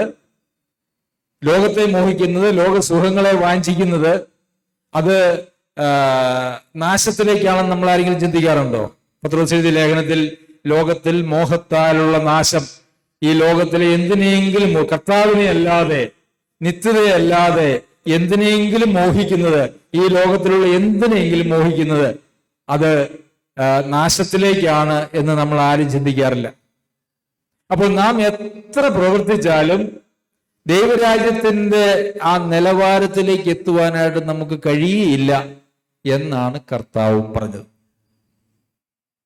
മലയിലെ പ്രസംഗത്തിൽ കർത്താവ് പറഞ്ഞത് അത് തന്നെയാണ്. പിന്നെ വേറെ ധാരാളം കാര്യങ്ങളുണ്ട്. ശരി, നിന്റെ കൈ നിനക്ക് ഇടർച്ച വരുന്നുവെങ്കിൽ അതിനെ വെട്ടി ദൂരെ കളയുക. കൈ ഇടർച്ച വരുത്തിയതായാലും ഒത്തിരി ആളുകൾ ഇവിടെ ഇല്ലേ? എന്നാൽ എന്റെ കൈ അങ്ങ് വെട്ടിക്കളഞ്ഞേക്കാമെന്ന് ആരെങ്കിലും വിചാരിച്ചിട്ടുണ്ടോ? നിന്റെ കണ്ണ് നിനക്ക് ഇടർച്ചയാകുന്നുവെങ്കിൽ അതിനെ ചൂടിനെടുത്ത് കളയുക. ആരെങ്കിലും ഇവിടെ ഉള്ള എല്ലാവർക്കും 2 കണ്ണ് ഉള്ളവരാണ്. ആരും അവരുടെ കണ്ണിടർച്ച വരുത്തിയിട്ട് ഇന്ന് വരെ ചൂടിനെടുത്ത് കളഞ്ഞിട്ടില്ല. ദൈവരാജ്യത്തിന്റെ പ്രമാണം എന്ന് പറയുന്നത് അത്ര ശ്രേഷ്ഠമാണ്. ആ പ്രമാണങ്ങൾ നമ്മുടെ പ്രവൃത്തികളിലൂടെ നമുക്ക് അനുസരിച്ച് നിത്യതയിലെത്തുവാനായിട്ട് കഴിയില്ല. ഉറപ്പായോ? ആണോ? ആണ്, അല്ലേ? അപ്പം നമ്മുടെ പ്രവൃത്തികളിലേക്ക് നോക്കിയിട്ട് നമ്മൾ അയോഗ്യരാണ് എന്ന് ചിന്തിച്ചാൽ, നിത്യതയിലേക്ക് പോകാനായിട്ട് കഴിയില്ല എന്ന് നമ്മൾ ചിന്തിച്ചാൽ ആ ചിന്ത ഒരു തെറ്റാണ്. ധനവാൻ സ്വർഗരാജ്യത്തിൽ കിടക്കുന്നതിനേക്കാൾ ഒട്ടകം സൂചിക്കുഴയിലൂടെ കിടക്കുന്നത് എളുപ്പം. കർത്താവ് പറഞ്ഞതായൊരു വാക്കാണ്. അപ്പോൾ ധനവാൻ ഒട്ടകം പോലെയുള്ള ധനവാൻ, അതായത് കർത്താവ് ഒരുപക്ഷെ ഉദ്ദേശിച്ചത് വലിയൊരു ധനവാനെ കുറിച്ചായിരിക്കും. ഒട്ടകം പോലെ. സൂചിക്കുഴ എന്ന് പറഞ്ഞത് യെരുശലേമിന്റെ ഒരു വാതിലാണെന്നോ ദേവാലയത്തിന്റെ ഒരു വാതിലാണെന്നൊക്കെ പറയുന്നുണ്ട്. ഒരിക്കലും അങ്ങനെയല്ല. അങ്ങനെ ഒരു പരിപാടി ചരിത്രത്തിലും ഇല്ല, ബൈബിളിലും ഇല്ല. സൂചിക്കുഴ എന്ന് പറയുന്നത് നമ്മൾ തുന്നാൻ ഉപയോഗിക്കുന്ന സൂചിയുടെ ദ്വാരം തന്നെയാണ്.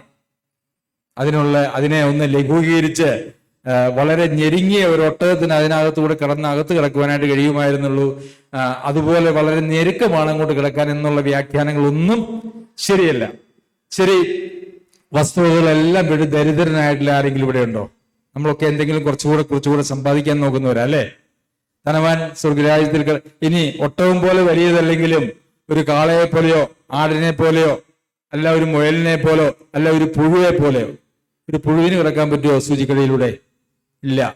അപ്പോൾ നമ്മളെല്ലാവരും നമ്മുടെ ആവശ്യങ്ങൾക്ക് അപ്പുറമുള്ളതായിട്ടുള്ള കാര്യങ്ങൾ നമ്മളിൽ ഉണ്ടെങ്കിൽ നമ്മളെല്ലാവരും ധനവാന്മാരാണ്. ഉണ്ണാനും ഉടുക്കാനും ഉള്ളതിനപ്പുറം നമുക്ക് ഉണ്ടെങ്കിൽ നമ്മളെല്ലാവരും ധനവാന്മാരാണ്. പിന്നെ താരതമ്യം ചെയ്യുമ്പോൾ ഒരുവനേക്കാൾ മറ്റൊരുവന് ധനം കൂടുതലുണ്ട് എന്നുള്ളത് മാത്രമേ ഉള്ളൂ. ശരി, എന്നാൽ ക്രിസ്തുവിൻ സമ്പന്നൻ അത് മറ്റൊരു കാര്യമാണ് കേട്ടോ. അപ്പോൾ നമ്മുടെ പ്രവൃത്തികളാൽ നമ്മൾ രക്ഷ പ്രാപിക്കുവാനായിട്ട് ശ്രമിച്ചാൽ അത് ഒരു കാലത്തും സാധ്യമല്ല. അത് നിങ്ങൾക്ക് ബോധ്യമായെന്ന് ഞാൻ വിചാരിക്കുന്നു. നമ്മുടെ പ്രവർത്തനങ്ങൾ നമ്മെ നീതീകരിക്കുന്നില്ല, നമ്മെ ദൈവസന്നിധിയിൽ എത്തിക്കുന്നില്ല. ആ വഴി അപ്പോൾ അടഞ്ഞു അല്ലെ? ശരിയല്ലേ? അടഞ്ഞോ? എല്ലാവർക്കും ഉറപ്പായോ? എന്തെങ്കിലും സംശയം ആർക്കെങ്കിലും ഉണ്ടോ? ഇല്ലല്ലോ. ഇനിയിപ്പോ നമ്മൾ എന്തെങ്കിലും കുറച്ച് സൽപ്രവൃത്തികൾ ചെയ്താൽ നമുക്കതൊരു വലിയ മേന്മയാണെന്ന് ഒരു പക്ഷെ ചിന്തിച്ചാൽ അവിടെയും പ്രശ്നമുണ്ട് അല്ലേ? നമ്മൾ എന്തെങ്കിലും ഒരു നല്ല പ്രവൃത്തി ചെയ്തു കഴിഞ്ഞാൽ പിന്നെ നമ്മുടെ മനോഭാവം എന്താ? ഞാൻ ഇന്ന ആൾക്ക് വേണ്ടി ഇന്നതൊക്കെ ചെയ്തതാണ് അല്ലെ? നമുക്ക് നമ്മളെ കുറിച്ച് തന്നെ ഒരു അഭിമാനം, ഒരു തോന്നല്, ഞാൻ മറ്റുള്ളവരെ ആരെയും പോലെയും അല്ല, അവരാരും ചെയ്തില്ല പക്ഷെ ഞാൻ ചെയ്തു. അവിടുത്തെ നമ്മുടെ മനോഭാവം തെറ്റിപ്പോയി. അപ്പോൾ നാം ഒരു നല്ല കാര്യം ചെയ്തത് അത് നമുക്ക് നന്മയായിട്ട് വന്നോ അതോ നമുക്ക് തിന്മയായിട്ട് വന്നോ? നമുക്ക് തിന്മയായിട്ട് വന്നു. അപ്പൊ അവിടെയും നമുക്ക് രക്ഷയില്ല. ഒരു നല്ല കാര്യം ചെയ്യാന്ന് വിചാരിച്ചാൽ അത് നമ്മളെ വിശുദ്ധിയിലേക്ക് കൊണ്ടുപോകുന്നില്ല, അത് നമ്മളെ വീണ്ടും പാപത്തിലേക്കാണ് കൊണ്ടുപോകുന്നത്. കാരണം കർത്താവ് പറഞ്ഞാലുള്ള കൽപ്പന എന്താ? നിന്റെ വലങ്കൈ ചെയ്യുന്നത് ഇടം കൈ അറിയാൻ പാടില്ല. ആർക്കെങ്കിലും അങ്ങനെ ചെയ്യാൻ പറ്റുമോ? ആർക്കും ചെയ്യാൻ പറ്റില്ല. ആർക്കും ചെയ്യാൻ പറ്റില്ല. അതായത് മനുഷ്യന്റെ പ്രവൃത്തികൾ കൊണ്ട് ദൈവരാജ്യത്തിലെത്തുക, കർത്താവായ യേശു ക്രിസ്തു പ്രസംഗിച്ചതായിട്ടുള്ള ആ സുവിശേഷത്തിലേക്ക്, ആ പുതിയ സുവിശേഷം വിശ്വസിച്ച് ദൈവത്തിന്റെ രാജ്യത്തിന്റെ അംഗങ്ങളായി തീരുക എന്ന് പറയുന്നത് അസാധ്യമായിട്ടുള്ളൊരു കാര്യമാണ് എന്ന് കർത്താവ് പറഞ്ഞു എന്ന് മാത്രമേ ഉള്ളൂ. എന്നാൽ അതിനുള്ള ഒരു വഴി ദൈവം ഒരുക്കിയിട്ടുണ്ട്. അതാണ് കർത്താവായ യേശു ക്രിസ്തു ദൈവരാജ്യം സമീപിച്ചിരിക്കുന്നു എന്നാണ് പറഞ്ഞിരിക്കുന്നത് അല്ലെ? ദൈവരാജ്യം സമീപിച്ചിരിക്കുന്നു. ദൈവരാജ്യം സ്ഥാപിക്കപ്പെട്ടു എന്നല്ല, ദൈവരാജ്യം സമീപിച്ചിരിക്കുന്നു. അത് പെന്തക്കോസ്ത് നാളിലാണ് ദൈവം തന്റെ ആത്മാവിനെ മനുഷ്യരുടെ ഹൃദയങ്ങളിലേക്ക് അയച്ചുകൊണ്ട് അങ്ങനെ ആത്മീയമായിട്ട് മരിച്ച ദൈവവുമായിട്ടൊരു ബന്ധവുമില്ലാതിരുന്നതായിട്ടുള്ള മനുഷ്യനിൽ ദൈവം വാസം ചെയ്യുകയും അതുപോലെ തന്നെ അങ്ങനെയുള്ള മനുഷ്യർ ഒരുമിച്ച് കൂടുന്നതായിട്ടുള്ള ആത്മീക ഗ്രഹമായിരിക്കുന്ന സഭയെ ദൈവം പണിയുകയും ചെയ്യുവാനായിട്ട് ആരംഭിച്ചു. ഈ നല്ല പ്രവൃത്തികളെ കുറിച്ച് അല്ലെങ്കിൽ സ്വന്തമായിട്ടുള്ള പ്രവൃത്തികളെ കുറിച്ച് പറയുമ്പോൾ അതിനെക്കുറിച്ച് ലൂക്കോസ് എഴുതിയ സുവിശേഷം 18-ാം അധ്യായത്തിൽ തങ്ങൾ നീതിമാന്മാർ എന്ന് ഉറച്ച് മറ്റുള്ളവരെ ധിക്കരിക്കുന്ന ചിലരെ കുറിച്ച്, അതാ പരീശനും ചുങ്കക്കാരനും ദേവാലയത്തിൽ പ്രാർത്ഥിക്കാൻ പോയതിനെ കുറിച്ചാണ് പറയുന്നത്. തങ്ങൾ നീതിമാന്മാർ എന്നുറച്ച് മറ്റുള്ളവരെ ധിക്കരിക്കുന്ന, ഞാൻ നീതിമാനാണ് എന്ന് എന്നെ കുറിച്ച് ചിന്തിച്ചു കഴിഞ്ഞാൽ പിന്നെ എൻ്റെ സ്വാഭാവികമായിട്ടുള്ള പ്രവണത എന്താണെന്നറിയാവോ? ബാക്കിയുള്ള എല്ലാവരെയും ധിക്കരിക്കുക അല്ലെ? നമ്മളെല്ലാവരെയും ന്യായം ഞാൻ എന്തെങ്കിലും ഒന്ന് ചെയ്താൽ ചെയ്യാത്തവനെല്ലാം നമ്മൾ എന്ത് ചെയ്യും? നമ്മൾ വിധിക്കാൻ തുടങ്ങും, മറ്റുള്ളവരെ ധിക്കരിക്കാൻ തുടങ്ങും. അപ്പോൾ നാം മറ്റുള്ളവരെ വിധിക്കുന്നതിലേക്ക് നമ്മുടെ പ്രയാണം പോവുകയാണ്. അതാണ് നമ്മുടെ പ്രവൃത്തികളാൽ ഒന്നും സാധ്യമല്ല എന്ന് പറയുവാനായിട്ടുള്ള കാരണം എന്ന് പറയുന്നത്. ശരി, നമുക്ക് റോമർക്ക് എഴുതിയ ലേഖനം 5-ാം അധ്യായത്തിലേക്ക് നമുക്ക് വരാം. റോമർക്ക് എഴുതിയ ലേഖനം 5-ാം അധ്യായം.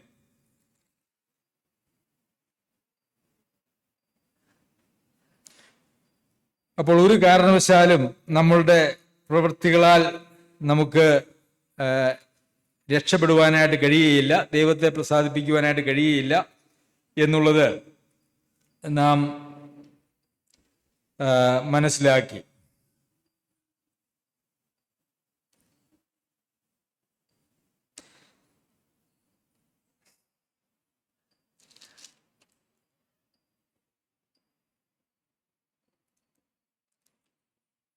മൂന്നാം അധ്യായത്തിലേക്ക് വരാം, അതിനുശേഷം നമുക്ക് 5-ാം അധ്യായത്തിലേക്ക് വരാം. 3:23 ഏറ്റവും വളരെ ഏറെ പ്രസംഗിക്കപ്പെടുന്ന, നമുക്ക് എല്ലാവർക്കും അറിയാവുന്ന ഒരു വാക്യമാണ്. ഒരു വ്യത്യാസവുമില്ല, എല്ലാവരും പാപം ചെയ്ത് ദൈവതേജസ്സില്ലാത്തവരായി തീർന്നു. അപ്പോൾ പൗലോസ് അപ്പോസ്തലൻ ഇവിടെ യഹൂദന്മാരെ പരിഗണിക്കുന്നുണ്ട്, യവനന്മാരെ പരിഗണിക്കുന്നുണ്ട്. അങ്ങനെ എല്ലാവരെയും, ന്യായപ്രമാണം ഇല്ലാത്തവരെ ഒക്കെ പരിഗണിച്ചതിന് ശേഷം പറയുകയാണ്, ഒരു വ്യത്യാസവുമില്ല, എല്ലാവരും പാപം ചെയ്ത് ദൈവത്തിന്റെ തേജസ് ഇല്ലാത്തവരായി തീർന്നു. തുടർന്നുള്ള വാക്യങ്ങളിൽ അവന്റെ കൃപയാൽ ക്രിസ്തുയേശുവിലെ വീണ്ടെടുപ്പ് മൂലം സൗജന്യമായത്രേ നീതീകരിക്കപ്പെടുന്നത്. അപ്പോൾ പ്രവൃത്തികൾ നോക്കിയാൽ ലോകത്ത് ആരുമില്ല, ഇനി ഒരാൾക്കും ചെയ്യാനായിട്ടും കഴിയില്ല, അല്ലെ? ആരുമില്ല. ഭാവിയിലേക്ക് നോക്കിയാൽ ആർക്കും ഒന്നും ചെയ്യുവാനായിട്ട് കഴിയുമില്ല. പക്ഷെ വേറൊരു വഴിയാണ് ഇവിടെ കർത്താവായ യേശുക്രിസ്തുവിലൂടെ നമുക്ക് ഒരുക്കിയിരിക്കുന്നത്. അവന്റെ കൃപയാൽ ക്രിസ്തുയേശുവിലെ വീണ്ടെടുപ്പ് മൂലം സൗജന്യമായത്രേ നീതീകരിക്കുന്നത്. അപ്പോൾ ഒരു പ്രവൃത്തിയും ചെയ്യാതെ, നമ്മുടേതായിട്ടുള്ള ഒരു യോഗ്യതകളും കണക്കിടാതെ സൗജന്യമായിട്ട് ദൈവം ചെയ്യുന്ന ഒരു കാര്യം നമ്മളെ നീതീകരിക്കുന്നു. അതായത് കുറ്റം മാത്രമുള്ള, ദൈവതേജസ്സില്ലാത്ത സകലരും പാപികളായിരിക്കുന്ന ആ സമയത്ത് പെട്ടെന്ന് കർത്താവായ യേശുക്രിസ്തുവിലുള്ള വീണ്ടെടുപ്പിലൂടെ നീതിമാന്മാരായിട്ട് പ്രഖ്യാപിക്കുകയാണ്. ശരി, തുടർന്ന് വായിക്കുമ്പോൾ വിശ്വസിക്കുന്നവർക്ക് അവൻ തന്റെ രക്തം മൂലം പ്രായശ്ചിത്തമാകുവാൻ ദൈവം അവനെ പരസ്യമായി നിർത്തിയിരിക്കുന്നു. അപ്പോൾ ദൈവം കർത്താവായ യേശുക്രിസ്തുവിനെ കാൽവരിയിൽ ക്രൂശിക്കപ്പെട്ടവനായി ലോകത്തിന്റെ മുമ്പാകെ പരസ്യമായിട്ട് നിർത്തിയിരിക്കുകയാണ്. എന്തിനാണ്? വിശ്വസിക്കുന്നവർക്ക് അവൻ തന്റെ രക്തം മൂലം പ്രായശ്ചിത്തമാകുവാൻ അവനെ പരസ്യമായിട്ട് നിർത്തിയിരിക്കുന്നു. ദൈവം തന്റെ പുറമേയിൽ മുൻകഴിഞ്ഞ പാപങ്ങളെ ശിക്ഷിക്കാതെ വിടുക നിമിത്തം തന്റെ നീതിയെ പ്രദർശിപ്പാൻ താൻ നീതിമാനും യേശുവിൽ വിശ്വസിക്കുന്നവനെ നീതീകരിക്കുന്നവനും ആകേണ്ടതിന് ഇക്കാലത്ത് തന്റെ നീതിയെ പ്രദർശിപ്പിപ്പാൻ തന്നെ അങ്ങനെ ചെയ്തത്. അപ്പോൾ പിതാവ് എന്തിനാണത് ചെയ്തത്? താൻ നീതിമാനും തന്റെ പുത്രനിൽ വിശ്വസിക്കുന്നവനെ എല്ലാവരും നീതീകരിക്കുന്നവനുമാണ് എന്ന് പരസ്യമായിട്ട് പ്രഖ്യാപിക്കുകയാണ് കർത്താവായ യേശുക്രിസ്തുവിനെ കാൽവരിയിൽ ഒരു യാഗമായി നിർത്തിക്കൊണ്ട്. അതുകൊണ്ട് ആകയാൽ പ്രശംസ എവിടെ? അത് പോയി ഏത് മാർഗത്താൽ? കർമ്മമാർഗത്താലോ അല്ല, വിശ്വാസ മാർഗത്താൽ അത്രേ. അപ്പൊ പ്രശംസിക്കുവാനായിട്ട് ആർക്കും ഒന്നുമില്ല. അതാ പൗലോസ് അപ്പോസ്തലൻ ഗലാത്യർക്ക് ലേഖനം എഴുതുമ്പോൾ ഇപ്രകാരം എഴുതി, എനിക്ക് കർത്താവായ യേശുക്രിസ്തുവിന്റെ ക്രൂശിലല്ലാതെ പ്രശംസിക്കാൻ ഇടവരരുത്. അപ്പോൾ ഈ ലോകത്തിലുള്ള മനുഷ്യൻ ആർക്കും തന്റെ പ്രവൃത്തിയിലുള്ള യാതൊരു പ്രശംസയും ഇല്ലാതെ, യഹൂദനുമില്ല, യവനനുമില്ല, അല്ലെങ്കിൽ ജാതിക്കുമില്ല, അങ്ങനെ ആർക്കും ഈ ലോകത്തിൽ പ്രശംസിക്കുവാനായിട്ട് യാതൊരു അവകാശവുമില്ല. പ്രശംസിക്കുവാനുണ്ടെങ്കിൽ ഒരൊറ്റ കാര്യത്തിലേ ഉള്ളൂ, അത് കർത്താവായ യേശുക്രിസ്തുവിന്റെ ക്രൂശിലാണ്. കാരണം ആ ക്രൂശിലേക്ക് നോക്കുന്നവർക്ക് മാത്രമാണ് വിശ്വാസത്താൽ സൗജന്യമായിട്ട് ഉള്ള രക്ഷ ദൈവം ഒരുക്കിയിരിക്കുന്നത്. 28-ാമത്തെ വാക്യം, അങ്ങനെ മനുഷ്യൻ ന്യായപ്രമാണത്തിന് പ്രവൃത്തി കൂടാതെ വിശ്വാസത്താൽ തന്നെ നീതീകരിക്കപ്പെടുന്നു എന്ന് നാം അനുമാനിക്കുന്നു. അപ്പോൾ വിശ്വാസത്താൽ തന്നെ നീതീകരിക്കപ്പെടുന്നു. അപ്പോൾ നമ്മുടെ പ്രവൃത്തി വിശ്വാസം എന്ന് പറയുന്നതായിട്ടുള്ള 2 തലങ്ങളിലേക്ക് വന്നു. പ്രവൃത്തികളാൽ ഒരു മനുഷ്യനും ദൈവത്തെ പ്രസാദിപ്പിക്കുവാനോ അല്ല എങ്കിൽ ദൈവസന്നിധിയിൽ പ്രാഗൽഭ്യം തെളിയിക്കുവാനായിട്ടോ കഴിയുകയില്ല. കാരണം ദൈവരാജ്യത്തിന്റെ പ്രമാണം എന്ന് പറയുന്നത് ലോകത്ത് ഒരു മനുഷ്യനും അനുസരിച്ച് പൂർത്തീകരിക്കുവാനായിട്ട് സാധ്യമായ കാര്യമല്ല. അതുകൊണ്ട് ദൈവം തന്റെ വിശ്വാസം എന്നതായിട്ടുള്ള ആ വിശ്വാസത്തിലൂടെയുള്ള നീതീകരണത്തിലേക്ക് ആളുകളെ ക്ഷണിക്കുകയാണ്. ഇത് ദൈവം ഒന്ന് പരാജയപ്പെട്ടതിന് ശേഷം മറ്റൊന്ന് പരിചയപ്പെടുത്തുന്നു എന്നുള്ള നിലയിൽ നമ്മൾ ആരും ചിന്തിക്കാനായിട്ട് പാടില്ല. ഇത് നിന്റെ സന്തതി അവന്റെ തല തകർക്കുമെന്ന് ആദം ഹവ്വമാർക്ക് കൊടുത്തതായിട്ടുള്ള വാഗ്ദത്തത്തിന്റെ പൂർത്തീകരണം മാത്രമാണ്. എന്നാൽ കർത്താവിന്റെ മരണത്തെക്കുറിച്ച് നമ്മൾ ചിന്തിക്കുമ്പോൾ നമ്മൾ അങ്ങനെ കേവലം അത് കർത്താവിന്റെ മരണമാണല്ലോ അല്ലെങ്കിൽ കാലമാണല്ലോ AD BC എന്നിങ്ങനെ രണ്ടായിട്ട് തിരിക്കുന്നത്. കർത്താവ് BC 4 മരിച്ചതെന്നൊന്നും നമുക്ക് ചിന്തിക്കുവാനായിട്ട് ആവശ്യമില്ല. ദൈവത്തെ സംബന്ധിച്ചിടത്തോളം കാലം എന്ന് പറയുന്നതൊന്നുമില്ല. നമുക്കാണ് കാലമുള്ളത്, ദൈവത്തിന് കാലമില്ല. ആദിയെങ്കിൽ തന്നെ, ആരംഭത്തെങ്കിൽ തന്നെ അവസാനവും, അല്ലെ?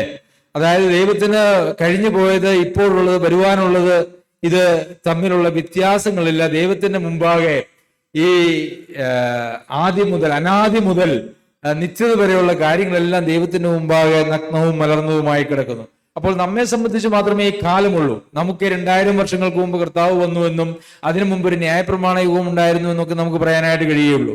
എന്നാൽ കർത്താവായ യേശുക്രിസ്തു വിശുദ്ധ മന്ദിരത്തിലേക്ക് നമുക്ക് വേണ്ടി ഒരു മഹാപുരോഹിതനായി പ്രവേശിച്ചത് അത് എന്നാണെന്നാണ് ദൈവവചനം പറയുന്നത്. അതിനെക്കുറിച്ച് എബ്രായർക്ക് എഴുതിയ ലേഖനത്തില് നമുക്ക് വായിക്കുവാനായിട്ട് കഴിയും. ലോകസ്ഥാപനത്തിന് മുമ്പേ നമുക്ക് വേണ്ടി അറക്കപ്പെട്ട ദൈവത്തിന്റെ കുഞ്ഞാട് എന്ന വെളിപ്പാട് പുസ്തകത്തിൽ നാം കാണുന്നു. എന്നാൽ എബ്രായർക്ക് എഴുതിയ ലേഖനത്തിൽ അതിന്റെ 9-ാമത്തെ അധ്യായം അതിന്റെ 11 മുതലുള്ള വാക്യങ്ങൾ, ക്രിസ്തുവോ വരുവാനുള്ള നന്മകളുടെ മഹാപുരോഹിതനായി വന്നിട്ട് കൈപ്പണി അല്ലാത്തതായി എന്ന് വെച്ചാൽ ഈ സൃഷ്ടിയിൽ ഉൾപ്പെടാത്തതായി വലിപ്പവും തികവുമേറിയ ഒരു കൂടാരത്തിൽ കൂടി ആട്ടുകൊറ്റന്മാരുടെയും പശുക്കിടാങ്ങളുടെയും രക്തത്താലല്ല, സ്വന്തം രക്തത്താൽ തന്നെ ഒരിക്കലായിട്ട് വിശുദ്ധ മന്ദിരത്തിൽ പ്രവേശിച്ച് എന്നേക്കുമുള്ള ഒരു വീണ്ടെടുപ്പ് സാധിച്ചു. ഇവിടെ നമ്മൾ കാണുന്നത് എന്താ? കർത്താവ് എവിടെ എന്നാ മരിച്ചെന്ന് ചോദിച്ചു കഴിഞ്ഞാൽ ഇവിടെ എന്ത് പറയും? ഈ കൈപ്പണി അല്ലാത്തതായി എന്ന് വെച്ചാൽ ഈ സൃഷ്ടിയിൽ ഉൾപ്പെടാത്തതായി. അതായത് ദൈവം ആകാശവും ഭൂമിയും സൃഷ്ടിച്ചു, പ്രപഞ്ചത്തെ സൃഷ്ടിച്ചു, എന്നാൽ ഈ സൃഷ്ടിയിൽ ഉൾപ്പെടാത്തതായ, അതായത് ഈ ലോകത്തിൽ സംഭവിക്കാത്തതായിട്ടുള്ളൊരു കാര്യം, അല്ലേ? എന്നാൽ നമ്മൾ ചിന്തിക്കുന്നത് എന്താ? ഇസ്രായേലില് BC 4 കർത്താവ് ജനിച്ചു, AD 29 കർത്താവിൽ മരിച്ചു എന്ന് പറയുന്നു. അപ്പൊ നമ്മളെ സംബന്ധിച്ചിടത്തോളം കാലത്തിന്റെ പരിമിതികളുള്ള നമ്മൾ ചിന്തിക്കുന്നത് അങ്ങനെയാണെങ്കിൽ, കാലത്തിന്റെ പരിമിതികളില്ലാത്ത ദൈവത്തെ സംബന്ധിച്ചിടത്തോളം കർത്താവായ യേശുക്രിസ്തു ക്രൂശിക്കപ്പെട്ടത് എന്നാണ് ഈ സൃഷ്ടിയിൽ ഉൾപ്പെടാത്തതായി വലിപ്പവും തികവുമേറിയ ഒരു കൂടാരത്തിൽ കൂടി ആട്ടുകൊറ്റന്മാരുടെയും പശുക്കിടാങ്ങളുടെയും രക്തത്താലല്ല, സ്വന്തം രക്തത്താൽ തന്നെ ഒരിക്കലായിട്ട് വിശുദ്ധ മന്ദിരത്തിൽ പ്രവേശിച്ച് എന്നേക്കുമുള്ള ഒരു വീണ്ടെടുപ്പ് സാധിച്ചു. അപ്പോൾ കർത്താവായ യേശുക്രിസ്തു എന്നേക്കുമുള്ള ഒരു വീണ്ടെടുപ്പ് സാധിച്ചത് AD 29 അല്ല. എന്നാണ്? കൈപ്പണിയല്ലാത്ത ഈ സൃഷ്ടിയിൽ ഉൾപ്പെടാത്തതായിട്ടുള്ള ഒരു കൂടാരത്തിൽ നിത്യതയിൽ സംഭവിച്ചതായിട്ടുള്ള ഒരു കാര്യമാണ്. ലോകസ്ഥാപനത്തിന് മുമ്പ് തന്നെ നമ്മെ തിരഞ്ഞെടുത്തു എന്ന് നമ്മൾ വായിക്കുന്നുണ്ട് എഫേസ്യർക്ക് എഴുതിയ ലേഖനത്തില്. ലോകസ്ഥാപനത്തിന് മുമ്പ് തന്നെ നമ്മെ തിരഞ്ഞെടുത്തു. പ്രിയമുള്ളവരെ, ദൈവത്തിന്റെ പരിപാടി എന്ന് പറയുന്നത് ഏതെങ്കിലും ഒരു പരിപാടി സ്റ്റോപ്പ് ചെയ്തിട്ട് മറ്റൊന്ന് തുടങ്ങി, ഒന്ന് പരാജയപ്പെട്ടു, അതുകൊണ്ട് എന്നാൽ അടുത്ത വഴിയിലേക്ക് പോകാമെന്നുള്ളതല്ല. അങ്ങനെ ഒരു പരിപാടിയില്ല. നോഹ, അല്ലെ, ആദവും ഹവ്വായും പാപം ചെയ്തു, അവര് ദൈവതേജസ്സില്ലാത്തവരായി തീർന്നു. നമുക്ക് ഹാനോക്കിനെ കുറിച്ച് പറയുന്നത് 300 സംവത്സരം അവൻ ദൈവത്തോട് കൂടെ നടന്നു. എന്ത്? കർത്താവായ യേശുക്രിസ്തുവിന്റെ വിശ്വാസത്താലാണോ? അവരെല്ലാം കർത്താവായ യേശുക്രിസ്തുവിനെ മുമ്പോട്ട് നോക്കിയെന്ന് മാത്രമേ ഉള്ളൂ. പക്ഷെ പിതാവായിട്ടുള്ള ദൈവം ഈ കൈപ്പണിയല്ലാത്ത, ഈ സൃഷ്ടിയിൽ ഉൾപ്പെടാത്തതായിട്ടുള്ള ഒരു മന്ദിരത്തിൽ കൂടി കർത്താവായ യേശുക്രിസ്തു നിത്യതയിൽ ഒരുക്കിയിരുന്നതായ ആ യാഗത്തിന്റെ അടിസ്ഥാനത്തിലാണ് ദൈവം പഴയ നിയമത്തിലും പുതിയ നിയമത്തിലും ഒക്കെ ഉള്ള ആളുകളെ സ്വീകരിച്ചിരിക്കുന്നത്. എബ്രായർക്ക് എഴുതിയ ലേഖനം 11-ാമത്തെ അധ്യായത്തിൽ വിശ്വസിച്ചവരെ നീതീകരിച്ചതായിട്ടുള്ള എബ്രാഹാം മുതൽ നോഹ മുതൽ വിശ്വസിച്ചവരെ നീതീകരിച്ചവരായിട്ടുള്ള ഒരു ചരിത്രമാണ് നമുക്ക് കാണാനായിട്ട് കഴിയുന്നത്. എല്ലാ കാലത്തും മനുഷ്യന്റെ നീതീകരണത്തിന്റെ അടിസ്ഥാനം എന്ന് പറയുന്നത് വിശ്വാസം തന്നെയായിരുന്നു. അതുകൊണ്ടാണ് വിശ്വാസികളുടെ പിതാവായിട്ട് അബ്രാഹാമിനെ ദൈവം വെച്ചിരിക്കുന്നത്. നമ്മളുടെ വിശ്വാസികളുടെ പിതാവ് പൗലോസ് അപ്പോസ്തലനല്ല, പത്രോസല്ല. പഴയ നിയമത്തിൽ കർത്താവ് തിരഞ്ഞെടുത്തതല്ല, അബ്രാഹാമാണ് വിശ്വാസത്തിന്റെ പിതാവ്. അപ്പോൾ കർത്താവ് എന്താണ് മരിച്ചതെന്ന് ചോദിച്ചാൽ ലോകസ്ഥാപനത്തിന് മുമ്പ് തന്നെ. അപ്പോൾ അതായത് കർത്താവായ യേശുക്രിസ്തു താൻ മരിക്കുമ്പോൾ നാം എല്ലാവരും കർത്താവിൽ ഉണ്ടായിരുന്നു. അതൊരു വലിയ ഒരു മർമ്മമാണ്, അതല്ലെങ്കിൽ ഒരു വലിയ യാഥാർത്ഥ്യമാണ്. കർത്താവായ യേശുക്രിസ്തു മരിക്കുമ്പോൾ നാം കർത്താവിൽ ഉണ്ടായിരുന്നു.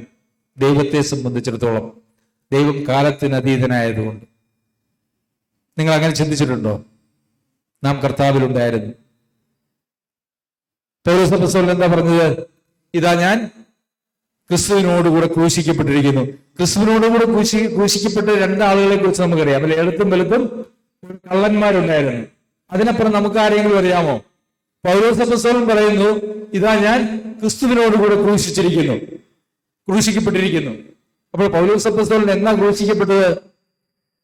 അത് ആക്ഷരികമായി ഒരുപക്ഷെ പൗലോസ് അപ്പോസ്തലൻ സ്നാനപ്പെട്ടപ്പോഴാണെങ്കിൽ അത് ആത്മീകമായി കർത്താവായ യേശു ക്രിസ്തു എന്ന് ക്രൂശിക്കപ്പെട്ടോ അല്ലെ? ഞാൻ ക്രിസ്തുവിനോടുകൂടെ, ഞാൻ അവനോടുകൂടെ മരിച്ചു, ഞാൻ അവനോടുകൂടെ നടന്നു എന്ന് പറഞ്ഞാൽ അതൊരു യാഥാർത്ഥ്യമായിരിക്കുന്ന സമയത്താണ് അങ്ങനെ സംഭവിച്ചത് അല്ലേ? അപ്പോൾ ചരിത്രത്തിലേക്ക് നമുക്ക് നോക്കിയാൽ 7:29 കർത്താവായ യേശു ക്രിസ്തു മരിച്ചപ്പോൾ പൗലോസ് അപ്പോസ്തലൻ ആ ക്രിസ്തുവിനോട് കൂടെ മരിച്ചു. പൗലോസ് അപ്പോസ്തലൻ മരിച്ചാൽ മാത്രമേ നമുക്ക് കാലത്തിന്റെ പരിമിതികളുള്ളവരായിട്ടുള്ള നമുക്ക് പൗലോസ് അങ്ങനെ മരിച്ചു എന്ന് പറയാനായിട്ട് കഴിയുള്ളൂ. അല്ല, നിത്യതയുടെ ദൈവത്തിന്റെ ആ കണക്കെടുപ്പിലേക്ക് നമുക്ക് നോക്കിയാൽ, കാലത്തിന് അതീതമായി ചിന്തിച്ചാൽ, ഈ സൃഷ്ടിയിൽ ഉൾപ്പെടാത്തതായി വലിപ്പവും തികവുമേറിയ ഒരു കൂടാരത്തിലൂടെ ദൈവം കർത്താവായ യേശു ക്രിസ്തു ഒരു വിശുദ്ധ മന്ദിരത്തിൽ പ്രവേശിച്ചൊരു യാഗം നടത്തി എന്ന് പറയുമ്പോൾ, ഞാനും നിങ്ങളും പൗലോസ് അപ്പോസ്തലനും ഒക്കെ എന്നാണ് ക്രൂശിക്കപ്പെട്ടത്? അത് നിത്യതയിലാണ്. കർത്താവായ യേശു ക്രിസ്തു നിത്യതയിൽ ക്രൂശിക്കപ്പെട്ടപ്പോൾ അവന്റെ രക്തത്താൽ വീണ്ടെടുക്കപ്പെട്ടവരായിട്ടുള്ള എല്ലാ ആളുകളും അവനിൽ ഉണ്ടായിരുന്നു. അവൻ നമ്മിലാകുന്നതായിട്ടുള്ള പ്രക്രിയയാണ് നാം വിശ്വസിക്കുമ്പോൾ യഥാർത്ഥത്തിൽ സംഭവിക്കുന്നത്. നാം അവനിൽ എന്നുണ്ടായിരുന്നു? ലോകസ്ഥാപനത്തിന് മുമ്പേ ഉണ്ടായിരുന്നു. കർത്താവ് വലിപ്പവും ദൈവമേറിയ ആ കൂടാരത്തിലൂടെ കടന്ന് തന്റെ യാഗമർപ്പിച്ചപ്പോൾ അന്ന് നാം അവനിൽ ഉണ്ടായിരുന്നു. എന്നാൽ അവൻ നമ്മിലാകുന്നത് നാം വീണ്ടും ജനനം പ്രാപിക്കുന്ന, നാം വിശ്വസിക്കുന്ന നാളിലാണ്. എത്ര മനോഹരമാണ് ദൈവിക പരിപാടി എന്ന് പറയുന്നത്, പ്രിയമുള്ളവരെ.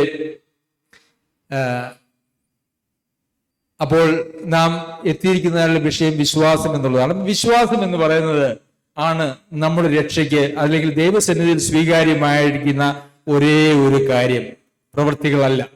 അപ്പോൾ ഈ വിശ്വാസം എന്ന് പറയുന്നതിന് നമ്മൾ യഥാർത്ഥത്തിൽ മനസ്സിലാക്കണം. അതിനെ സംബന്ധിച്ച് ഞാൻ കഴിഞ്ഞ ആഴ്ചകളിൽ പറഞ്ഞതായിട്ടുള്ള സന്ദേശങ്ങൾ നിങ്ങൾക്ക് ഓർക്കുന്നുണ്ട് എന്ന് ഞാൻ വിചാരിക്കുന്നു.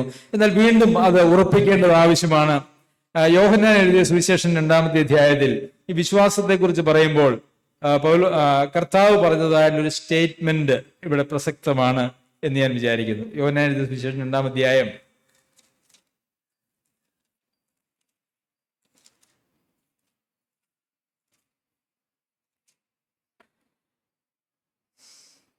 അതിന്റെ 24-ാമത്തെ വാക്യം, യേശുവോ എല്ലാവരെയും അറിയുകൊണ്ട് തന്നെത്താൻ അവരുടെ പക്കൽ വിശ്വസിച്ചേൽപ്പിച്ചില്ല.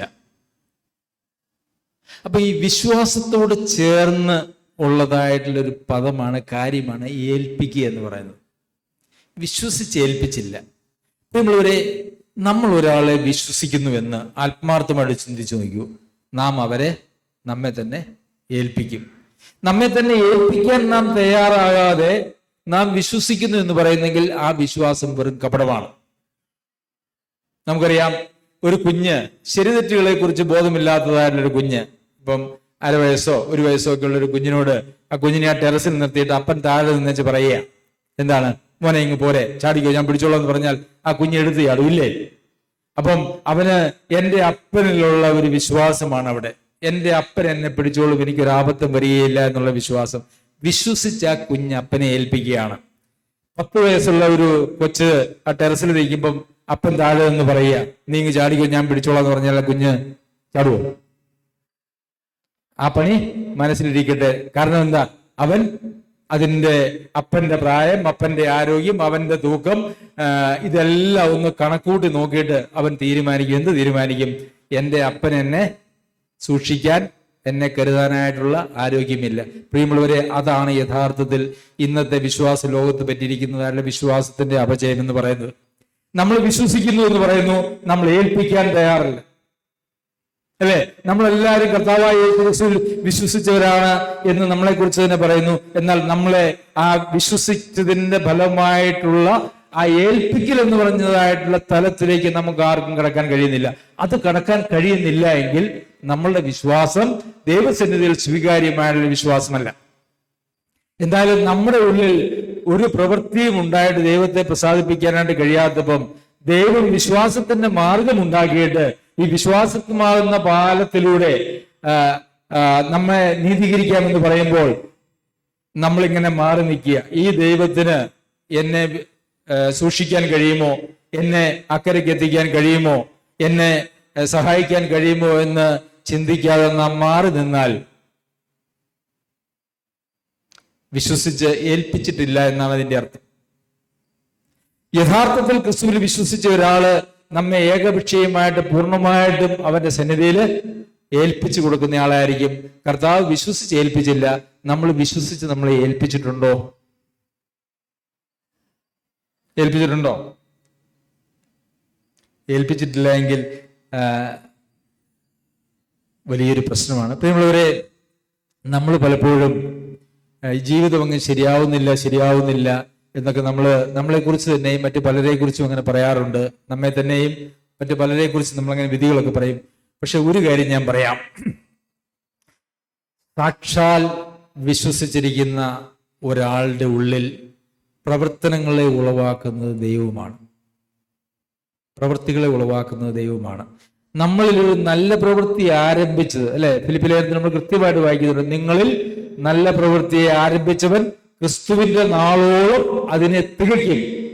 നമ്മളിൽ ഒരു നല്ല പ്രവൃത്തി ദൈവം ആരംഭിക്കുന്നത് എന്ന് നമ്മെ തന്നെ വിശ്വസിച്ച് കർത്താവിന്റെ കരങ്ങളിലേക്ക് നാം ഏൽപ്പിക്കുന്നുവോ ആ നിമിഷം മുതലാണ്. അപ്പൊ ദൈവം നമ്മളിൽ ഒരു രൂപാന്തരം വരുത്തിയിട്ട് നമ്മളിലൂടെ ജീവിച്ച് നമ്മളിലൂടെ പ്രവർത്തനങ്ങൾ ഉണ്ടാക്കുന്നതിന്, അല്ലെങ്കിൽ ഫലം, വിശ്വാസത്തിന്റെ അനുസരണമായിരിക്കുന്ന പ്രവൃത്തികൾ നമ്മളിലൂടെ ഉണ്ടാക്കുന്നതിന് നമ്മെ തന്നെ വിധേയപ്പെടുത്തി കൊടുക്കാതെ നാം കർത്താവിനെ അങ്ങ് മാറ്റി വെച്ചിട്ട് നാം ചില പ്രവൃത്തികളൊക്കെ ചെയ്ത് ദൈവത്തെ പ്രസാദിപ്പിക്കാനായിട്ട് നോക്കുന്നു. ഇതാണ് ഇന്ന് ക്രിസ്തീയ ലോകത്ത് പറ്റിയിരിക്കുന്ന ഏറ്റവും വലിയ അബദ്ധം. ഇന്ന് ഈ ധർമ്മോപദേശം എല്ലാ സഭകളിലും രാവിലെയും വൈകുന്നേരവും അല്ലെങ്കിൽ ടി വി കൂടെ ഒക്കെ ഇഷ്ടംപോലെ ധർമ്മോപദേശം കേൾക്കും. പല പ്രസംഗങ്ങളും കേട്ടിട്ട് നമ്മൾ എന്ത് പറയുമെന്നറിയാമോ? നല്ല പ്രസംഗമായിരുന്നു എന്ന് പറയും, അല്ലെ? അല്ലെങ്കിൽ ഇന്നത്തെ അത്ര ശരിയായില്ല എന്ന് പറയും. എന്ന് പറഞ്ഞ് നമ്മളങ്ങ് പോകും. പക്ഷേ ആ പ്രസംഗങ്ങളൊന്നും നമ്മളെ ബാധിക്കുന്നില്ല, നമ്മളെ സ്വാധീനിക്കുന്നില്ല. കാരണം നാം വിശ്വസിച്ച് ഏൽപ്പിച്ചിട്ടില്ല. ഈ രക്ഷ എന്ന് പറയുന്നതിന് 3 കാലങ്ങളുണ്ടെന്നൊക്കെ ജോസഫൻ പറയാറുണ്ടല്ലോ. അത് നമുക്കത് അറിയാവുന്ന ഒരു കാര്യമാണ്. നാം രക്ഷിക്കപ്പെടുമ്പോൾ, വീണ്ടും ജന്മം പ്രാപിക്കുമ്പോൾ അതുവരെയുള്ളതായിട്ടുള്ള എല്ലാ പാപങ്ങളും ദൈവം മോചിച്ച് നമ്മെ ദൈവത്തിന്റെ മക്കളാക്കി തീർക്കുകയാണ് ചെയ്യുന്നത്. എന്നാൽ ഈ രക്ഷാകര പദ്ധതി എന്ന് പറയുന്നത് ആ വീണ്ടും ജന്മത്തോടു കൂടി അവസാനിക്കുന്നതായിട്ടുള്ള ഒരു കാര്യമല്ല. റോമർക്ക് എഴുതിയ ലേഖനം 5-ാം അധ്യായത്തില് അതിന് 9-ാം വാക്യത്തിൽ നാം ഇപ്രകാരം വായിക്കുന്നു, അവന്റെ രക്തത്താൽ നീതീകരിക്കപ്പെട്ട ശേഷമോ നാം അവനാൽ എത്ര അധികമായി കോപത്തിൽ നിന്ന് രക്ഷിക്കപ്പെടും. അപ്പോൾ അവന്റെ രക്തത്താൽ നീതീകരിക്കപ്പെട്ടതിന് ശേഷം, വിശ്വാസത്താൽ നീതീകരിക്കപ്പെട്ടതിന് ശേഷം എത്ര അധികമായി കോപത്തിൽ നിന്ന് രക്ഷിക്കപ്പെടും. പിന്നെയും കോപമുണ്ട്, പിന്നെയും രക്ഷയുണ്ട്. എങ്ങനെയാ കോപം വരുന്നത്? വീണ്ടും പാപം ചെയ്താൽ, അല്ലെ? പാപത്തിലേക്ക് വഴുതിപ്പോയാൽ അവിടെ ദൈവത്തിന് ഒരു കാലത്തും പാപത്തെ സഹിക്കുവാനായിട്ട് കഴിയുകയില്ല. അപ്പോൾ നമ്മുടെ വീണ്ടും ജന്മത്തോടു കൂടി ഞാൻ രക്ഷിക്കപ്പെട്ടു എന്ന് പറഞ്ഞുകൊണ്ട് നമുക്ക് അവിടെ അവസാനിപ്പിക്കാനായിട്ട് കഴിയുകയില്ല. ഈ നാം രക്ഷിക്കപ്പെടുന്ന, അല്ലെങ്കിൽ വീണ്ടും ജന്മം പ്രാപിക്കുന്നതായുള്ള നിമിഷം ഒരു നിത്യതയിലേക്കുള്ള യാത്രയുടെ തുടക്കം മാത്രമാണ്. പിന്നെ കോപത്തിൽ നിന്നുള്ള രക്ഷ എന്ന് പറയുന്നത് നമുക്ക് വായിക്കാനായിട്ട് കഴിയും. പൗലോസ് പുസ്തകം തന്നെ കുറിച്ച് തന്നെ പറയുന്നത്, ഞാൻ പിടിച്ചു എന്ന് നിരൂപിക്കുന്നില്ല, അവനെന്നെ പിടിച്ചിരിക്കുന്നതുകൊണ്ട് ഞാനും പിടിക്കാമോ എന്ന് വെച്ച് പിന്തുടരുന്നതേ ഉള്ളൂ. അവൻ എന്നെ പിടിച്ചു, ഞാൻ പിടിച്ചു എന്ന് നിരൂപിക്കുന്നില്ല, ഞാൻ പിടിക്കാമോ എന്ന് വെച്ച് പിന്തുടരുന്നതേ ഉള്ളൂ. പ്രിയമുള്ളവരെ, ക്രിസ്തീയ ജീവിതം നമ്മൾ ആദ്യം സ്വീകരിച്ചതായുള്ള വിശ്വാസത്തിന്റെ ജീവിതത്തിന്റെ ഒരു തുടർച്ചയാണ്. നമുക്കറിയാം, റോമർക്ക് എഴുതിയ ലേഖനം 10-ാം അധ്യായം 9-10 വാക്യങ്ങൾ നമുക്ക് എല്ലാവർക്കും കാണാപ്പാടുള്ളത്.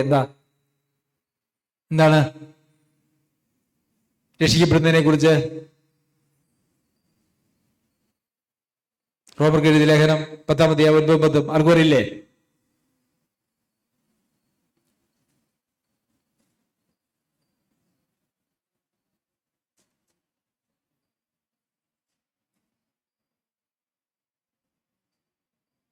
അയ്യോ, അറിയില്ല.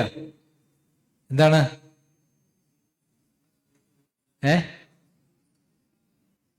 ഉറക്കെ പറ. യേശുവിനെ കർത്താവ് എന്ന് വായ്കൊണ്ട് ഏറ്റുപറയുകയും ദൈവം അവനെ മരിച്ചവരിൽ നിവർപ്പിച്ചു എന്ന് ഹൃദയം കൊണ്ട് വിശ്വസിക്കുകയും ചെയ്താൽ അവൻ രക്ഷിക്കപ്പെടും. രക്ഷയ്ക്കായി വായ്കൊണ്ട് ഏറ്റുപറയുകയും നീതീകരണത്തിനായി അല്ലെ ഹൃദയത്തിൽ വിശ്വസിക്കുകയും ചെയ്യുന്നു. ഓക്കെ, ആ വാക്യം യഥാർത്ഥത്തിൽ നമ്മൾ അതിനെക്കുറിച്ച് മനസ്സിലാക്കിയിരിക്കുന്നത് ഒരു മനുഷ്യൻ വീണ്ടും ജന്മം പ്രാപിക്കുന്ന ആ ഒരു സമയത്തെ ഒരു കാര്യമായിട്ടല്ലേ. യേശുവിനെ കർത്താവ് എന്ന് വായ്കൊണ്ട് ഏറ്റുപറയുകയും ദൈവം അവനെ മരിച്ചവരിൽ നിവർപ്പിച്ചു എന്ന് ഹൃദയം കൊണ്ട് വിശ്വസിക്കുകയും ചെയ്താൽ നീ രക്ഷിക്കപ്പെടും അല്ലേ. വിശ്വാസത്തിന് ഒരു തുടർച്ചയുണ്ട് അല്ലെ. ആദ്യ വിശ്വാസം അവസാനത്തോളം മുറുകെ പിടിക്കണം. അപ്പൊ വിശ്വാസത്തിനൊരു തുടർച്ചയുണ്ട്, രക്ഷയ്ക്കും ഒരു തുടർച്ചയുണ്ട്. എന്താ? കോപത്തിൽ നിന്ന് രക്ഷിക്കപ്പെടും. അവരെ പൂർണ്ണമായി രക്ഷിപ്പാൻ എബ്രായ ലേഖനത്തില് കർത്താവിന്റെ പൗരോഹിത്യ ശുശ്രൂഷയെ കുറിച്ച് പറയുമ്പോൾ അവനെ പൂർണ്ണമായി രക്ഷിപ്പാൻ അവൻ പ്രാപ്തനല്ലോ. അപ്പോൾ രക്ഷയ്ക്കൊരു തുടർച്ചയുണ്ട്, വിശ്വാസത്തിനൊരു തുടർച്ചയുണ്ട്. അപ്പോൾ അവിടെ എഴുതിയിരിക്കുന്ന വാക്യത്തിന് ഒരു തുടർച്ചയുണ്ട്. അപ്പോൾ യേശുവിനെ കർത്താവ് എന്ന് നാം ഒരിക്കൽ ഏറ്റു പറഞ്ഞുവെങ്കിൽ അതുകൊണ്ട് അവസാനിപ്പിക്കാനല്ല, നമ്മളുടെ ജീവിതത്തിൽ എല്ലാ ദിവസവും എല്ലാ നിമിഷവും നമ്മുടെ ഏറ്റുപറച്ചിൽ എന്തായിരിക്കണം? യേശു എന്റെ കർത്താവാണ്. നമ്മുടെ ഹൃദയത്തിന്റെ വിശ്വാസം എന്താണ്? അവൻ കർത്താവായ യേശു ക്രിസ്തുവിന്റെ പുനരുത്ഥാനം, ദൈവം അവനെ മരിച്ചവരിൽ നിന്ന് ഉയർപ്പിച്ചു എന്ന് ഹൃദയം കൊണ്ട് വിശ്വസിക്കുക. ദൈവം അവനെ മരിച്ചവരിൽ നിന്ന് ഉയർപ്പിച്ചു എന്ന് ഹൃദയം കൊണ്ട് വിശ്വസിക്കുക എന്ന് പറഞ്ഞാൽ അതിന്റെ അർത്ഥം എന്താണെന്ന് അറിയാമോ? അവൻ നീതീകരിക്കപ്പെടുന്നതിന് വേണ്ടിയാണ്. അപ്പൊ നീതീകരണവും പുനരുത്ഥാനവുമായിട്ടുള്ള ബന്ധമുണ്ട്. കർത്താവായ യേശു ക്രിസ്തു നമുക്ക് വേണ്ടി കാൽവരിയിൽ കഴിച്ചതായിട്ടുള്ള യാഗത്തെ ഞാൻ അത് എല്ലാവർക്കും വേണ്ടി സ്വീകരിച്ചിരിക്കുന്നു എന്നുള്ളതിന്റെ അംഗീകാരമാണ് ആ കർത്താവായ യേശു ക്രിസ്തുവിന്റെ ഉയർത്തെഴുന്നേൽപ്പിച്ചുകൊണ്ട് പിതാവ് നടത്തിയത്. നിന്റെ യാഗം മനുഷ്യന്റെ നീതീകരണത്തിനായിട്ട് ഞാൻ അംഗീകരിച്ചിരിക്കുന്നു, എഴുന്നേറ്റ് പോരെ. അപ്പോൾ കർത്താവായ യേശു ക്രിസ്തുവിനോട് കൂടെ നാം മരിച്ചു അല്ലേ എന്ന് ലോകസ്ഥാപനത്തിന് മുമ്പേ. വീണ്ടും ജന്മം പ്രാപിച്ചാൽ ഏതൊരു വ്യക്തിയും ലോകസ്ഥാപനത്തിന് മുമ്പ് തന്നെ ആ കർത്താവിൽ മരിച്ചവരാണ്. അപ്പോൾ കർത്താവ് ഉയർത്തെഴുന്നേറ്റപ്പോൾ അതിനോടുകൂടി കർത്താവിന്റെ ഉയർപ്പിൽ പുനരുത്ഥാനത്തിൽ വിശ്വസിക്കുക എന്ന് പറഞ്ഞാൽ ആ പുനരുത്ഥാനത്തിൽ ജ്ഞാനമുണ്ട് എന്ന് വിശ്വസിക്കുന്നതാണ്. അങ്ങനെ ചിന്തിച്ചിട്ടുണ്ടോ? നിങ്ങളെ ഉയർത്തെഴുന്നേൽപ്പിച്ച് സ്വർഗസ്ഥ സ്ഥലങ്ങളിൽ ഇരുത്തിയിരിക്കുന്നു ഇല്ലേ? എഫെസ്യർക്ക് എഴുതിയ ലേഖനം 2-ാം അധ്യായത്തിൽ നമ്മൾ വായിക്കുന്നതാണ്. നിങ്ങളെ ഉയർത്തെഴുന്നേൽപ്പിച്ച് സ്വർഗസ്ഥ സ്ഥലങ്ങളിൽ ഇരുത്തിയിരിക്കുന്നു. എന്നാ നമ്മൾ ഉയർത്തെഴുന്നേൽപ്പിച്ചേ? നാം കർത്താവിനോടുകൂടെ മരിച്ചുവെങ്കിൽ, ലോകസ്ഥാപനത്തിന് മുമ്പേ മരിച്ചുവെങ്കിൽ, ആ കർത്താവിനോടുകൂടെ മരിച്ചടക്കപ്പെട്ട് കർത്താവിനോടുകൂടെ നാം പുനരുത്ഥാനം ചെയ്തിരിക്കുന്നു. ഇന്ന് നമ്മുടെ സ്ഥാനം, ആത്മീയമായി നമ്മുടെ സ്ഥാനം എന്ന് പറയുന്നത് കർത്താവായ യേശു ക്രിസ്തുവിനോടുകൂടെ സ്വർഗത്തിലാണ്. നാമും പുനരുത്ഥാനം ചെയ്ത ആളുകളാണ്. കർത്താവായ യേശു ക്രിസ്തു നമ്മിൽ വസിക്കുന്നുവെങ്കിൽ, നാം അവനിൽ വസിക്കുന്നുവെങ്കിൽ. വിശ്വാസത്തെക്കുറിച്ച് ചിന്തിക്കുമ്പോൾ വിശ്വാസം എന്താണ് എന്നുള്ളത് ആശിക്കുന്നതിന്റെ ഉറപ്പും കാണാത്ത കാര്യങ്ങളുടെ നിശ്ചയവുമാണെന്ന് പറഞ്ഞു. അപ്പോൾ നമ്മുടെ ജീവിതത്തിൽ ഓരോ നിമിഷവും ആ രക്ഷാകരമായ വിശ്വാസത്തിൽ തുടരുന്നതിനനുസരിച്ച് ദൈവം നമ്മിൽ ചെയ്യുന്ന ആന്തരികമായിട്ടുള്ള പ്രവർത്തനത്തിന്റെ ഫലമായിട്ട് നമ്മളിൽ നിന്നുളവാകുന്ന പ്രവൃത്തികൾ, അതായത് ദൈവാത്മാവ് നമ്മളിലൂടെ ചെയ്യുന്ന കാര്യങ്ങൾക്ക് മാത്രമേ ദൈവസന്നിധിയിൽ സ്വീകാര്യതയുള്ളൂ. പ്രവർത്തിക്കുന്ന നമുക്ക് ഒത്തിരി കാര്യങ്ങൾ നമ്മൾ വചനത്തിൽ വായിക്കുന്നുണ്ട് അല്ലേ? അത് ആദ്യം പത്യോപദേശം പറഞ്ഞിട്ട് പിന്നെ ധർമ്മോപദേശത്തിലേക്കാണ് വരുന്നത്. അപ്പോൾ കർത്താവായ യേശു ക്രിസ്തുവിൽ നാം ആയിത്തീർന്നുവെങ്കിൽ, അവന്റെ ആത്മാവ് നമ്മിൽ വസിക്കുന്നുവെങ്കിൽ, അവന്റെ ജീവന്റെ സമൃദ്ധി നാം നമ്മുടെ ജീവിതത്തിൽ അനുഭവിക്കുന്നുവെങ്കിൽ, ആ ജീവൻ നമ്മളിലൂടെ പരിശുദ്ധാത്മാവ് നമ്മളുടെ സ്വഭാവത്തിൽ വരുത്തുന്ന രൂപാന്തരം വഴി നമ്മളിലൂടെ കുറെ പ്രവൃത്തികൾ ചെയ്യും. അതിന് നമുക്കല്ല മഹത്വം, അതിന് മഹത്വം ദൈവത്തിനാണ്. ദൈവമാണത് ചെയ്യുന്നത്. അപ്പോൾ അതിൽ നമുക്ക് നിഗളിക്കുവാനായിട്ട് ഒന്നുമില്ല. പൗലോസ് അപ്പോസ്തലൻ പറഞ്ഞത് അത് വളരെ പ്രസക്തമായിട്ടുള്ള കാര്യമാണ്. എന്താണ്? ഞാൻ ഏറെ അധ്വാനിച്ചു, എന്നാൽ ഞാൻ അല്ല, എന്നോട് കൂടെ ഉണ്ടായിരുന്ന ദൈവകൃപയത്രേ. പൗലോസ് അപ്പോസ്തലൻ ഒന്നും പ്രശംസിക്കുവാനായിട്ടില്ല. പ്രിയമുള്ളവരെ, അതുപോലെ ദൈവിക പ്രവർത്തനത്തിന് വേണ്ടി നമ്മെ ഓരോ നിമിഷവും ദൈവത്തിന് ഏൽപ്പിച്ചു കൊടുത്തുകൊണ്ട് നമ്മളിൽ രൂപാന്തരം വരുത്തുവാനായിട്ട് നാം വിട്ടുകൊടുക്കുമ്പോൾ, വിശ്വസിച്ച് നാം ഏൽപ്പിക്കുമ്പോൾ, ദൈവം നമ്മളുടെ ജീവിതത്തിൽ പ്രവർത്തിക്കുന്നതായിട്ടുള്ള കാര്യമാണ് നമ്മളിൽ നല്ല സ്വഭാവങ്ങളും നല്ല രീതികളും നല്ല പ്രവൃത്തികളും കൊണ്ടുവരിക എന്ന് പറയുന്നത്. പഴയ നിയമത്തിലെ നിയമം കൊടുത്തുകൊണ്ട്, അടിച്ചേൽപ്പിച്ചുകൊണ്ട്, ഭയപ്പെടുത്തിയൊക്കെ നമുക്ക് പല കാര്യങ്ങളും ചെയ്യിപ്പിക്കുമായിരുന്നു, നീതി പ്രവൃത്തികൾ ചെയ്യിപ്പിക്കുമായിരുന്നു, അല്ലെ? ഞാൻ ഒരാളുടെ കണ്ണ് അടിച്ചു പൊട്ടിച്ചാൽ എൻ്റെ ഒരു കണ്ണും പോകാനായിട്ടുള്ള സാധ്യതയുണ്ട്, അതുകൊണ്ട് പൊട്ടിക്കാതിരിക്കുന്നത്. അപ്പൊ കണ്ണ് പൊട്ടിക്കാതിരിക്കുന്നത് എന്തുകൊണ്ടാ? എൻ്റെ ഒരു കണ്ണും പോകാനായിട്ടുള്ള സാധ്യതയുണ്ട്. അപ്പൊ നീതി ചെയ്തു. നീതിമാനായതുകൊണ്ടാണോ ചെയ്തേ? അല്ല, കൽപ്പന അവിടെ കിടപ്പുണ്ട്, അല്ലെങ്കിൽ എൻ്റെ ഒരു കണ്ണ് പോകാനായിട്ടുള്ള സാധ്യതയുണ്ട് എന്നുള്ളത് കൊണ്ട് നീതി ചെയ്തു. പ്രിയമുള്ളവരെ, നമ്മളുടെ നീതി പ്രവൃത്തികളൊക്കെ അങ്ങനെയാ. ദൈവം ശിക്ഷിക്കുമോ? ദൈവം അനുഗ്രഹങ്ങൾ പിടിച്ചു വയ്ക്കുമോ? ദൈവം എന്നെ നാം ആഗ്രഹിക്കുന്ന കാര്യങ്ങൾ തരാതിരിക്കുമോ? അങ്ങനെ തരാതെ ഒന്നും ഇരിക്കാൻ വേണ്ടി, അല്ലെങ്കിൽ എനിക്ക് ആഗ്രഹങ്ങളൊക്കെ നേടാൻ വേണ്ടി ഞാൻ ചില പ്രവൃത്തികളൊക്കെ അങ്ങ് ചെയ്യാം, അല്ലേ? നമ്മുടെ നീതി പ്രവൃത്തികൾ അങ്ങനെയാ വരുന്നത്. എന്നാൽ കർത്താവ് നമ്മെ നീതി ചെയ്ത് നീതിമാനാക്കാൻ ആർക്കും കഴിയില്ല, അല്ലെ? ഈ ഭയം പോകുന്ന നാളിൽ, അല്ലെ, ദൈവം എന്നെ, അല്ലെങ്കിൽ ഒരു മനുഷ്യൻ എന്നെ, ഞാൻ അവനെ അടിച്ചാൽ അവൻ എന്നെ തിരിച്ചടിക്കും, അത് എൻ്റെ ആരോഗ്യത്തിന് മോശമാണ്, എൻ്റെ സ്റ്റാറ്റസിന് മോശമാണെന്ന് ഒരാൾ ചിന്തിക്കുന്നു. എന്നാൽ എനിക്ക് അങ്ങനെ ഒരു ഭയം ഇല്ലാതെ വന്നാൽ എന്ത് ചെയ്യും? ഞാൻ കയറിയടിക്കും, ഇല്ലേ? അപ്പൊ അടിക്കാതിരിക്കുന്നത് ഞാൻ നീതിമാനായതുകൊണ്ട് അല്ല. ഒരു കൽപ്പനകളെ നാം അനുസരിക്കുന്നു എന്ന് പറയുന്നത് നാം നീതിമാനാണ് എന്നുള്ളതിന് തെളിവേ അല്ല. അതൊരു പക്ഷെ നമ്മുടെ ഭയമായിരിക്കാം, അങ്ങനെ പല കാര്യങ്ങളുമായിരിക്കാം. പക്ഷെ കർത്താവ് ചെയ്യുന്നതായുള്ള പ്രക്രിയ അങ്ങനെയല്ല. കർത്താവായ യേശു ക്രിസ്തുവിന്റെ രക്തത്താൽ, വിശ്വാസത്താൽ നമ്മെ നീതിമാന്മാരായിട്ട് പ്രഖ്യാപിച്ചതിന് ശേഷം, നീതിമാന്മാർ തന്റെ നീതിയിലുള്ള വളർച്ചയിലൂടെ അവൻ നീതി ചെയ്യുകയാണ് ചെയ്യുന്നത്. അവൻ എത്ര ആരോഗ്യമുണ്ടെങ്കിലും അവൻ ആരെയും അടിക്കാൻ നിൽക്കില്ല. കാരണം അവന്റെ സ്വഭാവം അതല്ല. അവൻ ദീർഘക്ഷമയുള്ളവനാണ്. ദൈവാത്മാവ് അവനിൽ വസിച്ച് അവനിൽ രൂപാന്തരം വരുത്തി അവനിൽ ദീർഘക്ഷമയും അവന് കരുണയും ഒക്കെ അവനെ ലഭിച്ചിട്ട് അവൻ നീതിമാനായിത്തീരുന്നു. നീതിമാനാണ് നീതി ചെയ്യേണ്ടത്. നീതിമാനെ നീതി ചെയ്യാനായിട്ട് കഴിയുള്ളൂ. അതാണ് ദൈവിക നീതി എന്ന് പറയുന്നത്. മനുഷ്യ നീതിയെക്കുറിച്ചും ദൈവിക നീതിയെക്കുറിച്ചും ഒക്കെ കഴിഞ്ഞ ക്ലാസ്സിൽ നമ്മൾ സംസാരിച്ചതാണ്. മനുഷ്യന്റെ നീതി എന്ന് പറയുന്നത് അവൻ ചെയ്യുന്നതായിട്ട് ചില നീതി പ്രവൃത്തികളാണ്. അത് അവൻ നീതിമാനായതുകൊണ്ടല്ല. കാരണം നീതിമാൻ ആരുമില്ല, ഒരു മനുഷ്യനുമില്ല. എന്നാൽ ഒരു ദൈവ പൈതൽ നീതി ചെയ്യുന്നത് അവൻ നീതിമാനായതുകൊണ്ടാണ്. നീതി ചെയ്ത് നീതിമാനാകാൻ ആർക്കും കഴിയുകയില്ല. നീതിമാനായതുകൊണ്ട് നീതി, അതാണ് ദൈവിക പരിപാടി എന്ന് പറയുന്നത്. പ്രിയമുള്ളവരെ, പ്രവൃത്തികളാൽ ആർക്കും രക്ഷപ്പെടാനായിട്ട് കഴിയില്ല. നാം നമ്മെ തന്നെ വിശ്വസിച്ച് കർത്താവിനെ ഏൽപ്പിച്ചിട്ടുണ്ടോ?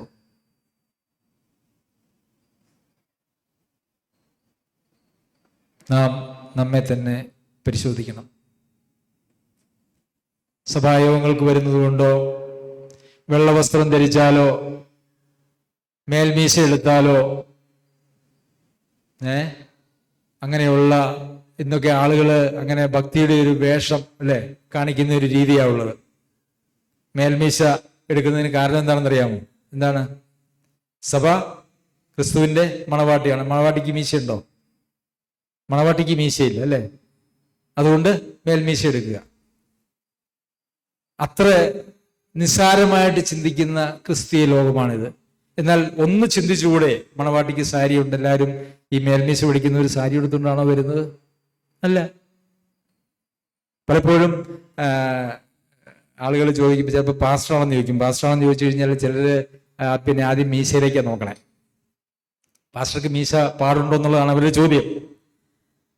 പ്രിയമുള്ളവർ, അങ്ങനെ ഭൗതികമായിട്ടുള്ള ചില വേഷവിധാനങ്ങളിലൂടെയൊക്കെ നമ്മെ വിശ്വാസിയാണെന്ന് മറ്റുള്ളവരെ ധരിപ്പിക്കാനായിട്ടുള്ളൊരു പ്രവണതയാണ് യഥാർത്ഥത്തിൽ ഇന്ന് ക്രിസ്തീയ ലോകത്തുള്ളത്. അതൊന്നുമല്ല. അതിലൊന്നും നമുക്ക് വിജയിക്കുവാനായിട്ട് കഴിയില്ല. ഇന്നത്തെ ക്രിസ്തീയ ലോകത്തെ അധപതനത്തിന്റെ ഏറ്റവും വലിയ കാരണം നമ്മളുടെ വിശ്വാസം ശരിയല്ല എന്നുള്ളതുകൊണ്ടാണ്. വിശ്വാസം ശരിയാണെങ്കിൽ പ്രവൃത്തികൾ ഉണ്ടാകും. വിശ്വാസം ശരിയല്ല എങ്കിൽ ഒരിക്കലും പ്രവൃത്തികൾ ഉണ്ടാകുകയില്ല. അപ്പോൾ ആളുകൾ പ്രവർത്തിക്കുന്നില്ല, നന്നാവില്ല എന്ന് പറഞ്ഞ് ആരെയും നമ്മൾ ഉപദേശിച്ചിട്ടും പേടിപ്പിച്ചിട്ടും ഒരു കാര്യവുമില്ല. നമ്മൾ പോകേണ്ടത് പ്രവൃത്തികൾ ഉണ്ടാകേണ്ടതായിട്ടുള്ള അടിസ്ഥാനപരമായിട്ടുള്ള കാര്യത്തിലേക്കാണ്. എങ്ങോട്ടാണ്? വിശ്വാസം. എന്താണ് നമ്മുടെ വിശ്വാസം? നമ്മുടെ ഭൗതികമായിട്ടുള്ള ജീവിത കാര്യങ്ങളൊക്കെ കർത്താവ് ക്രമപ്പെടുത്തുമെന്നുള്ളതാണോ നമ്മുടെ വിശ്വാസം? പോയി. അതല്ല. വിശ്വാസം എന്താണ് എന്നുള്ളത് ഞാൻ കഴിഞ്ഞ ആഴ്ചകളിൽ പറഞ്ഞിരുന്നു. ഒന്നുകൂടെ പറഞ്ഞ് ഞാൻ അവസാനിപ്പിക്കാം. നമ്മുടെ വിശ്വാസം എന്ന് പറയുന്നത് ആശിക്കുന്നതിൻ്റെ ഉറപ്പ്, കാണാത്ത കാര്യങ്ങളുടെ നിശ്ചയം. ആശിക്കുന്നത് എന്താണ്? നമ്മുടെ പ്രത്യാശ എന്താണ്?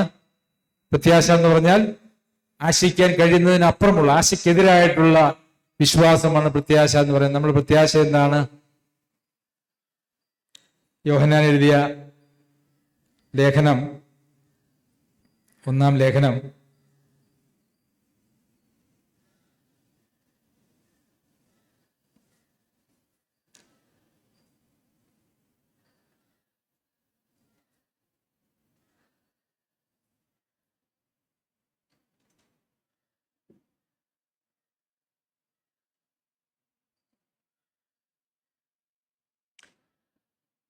3-ാമത്തെ അധ്യായം. പ്രിയമുള്ളവരെ, നാം ഇപ്പോൾ ദൈവമക്കളാകുന്നു, നാം ഇന്നതാകുമെന്ന് ഇതുവരെ പ്രത്യക്ഷമായില്ല. അവൻ പ്രത്യക്ഷനാകുമ്പോൾ നാം അവനെ താൻ ഇരിക്കും പോലെ തന്നെ കാണുന്നതാകുന്നതുകൊണ്ട് അവനോട് സദൃശ്യന്മാർ ആകും എന്ന് നാം അറിയുന്നു. അപ്പോൾ നമ്മുടെ പ്രത്യാശ എന്താണ്? ആശ എന്താണ്?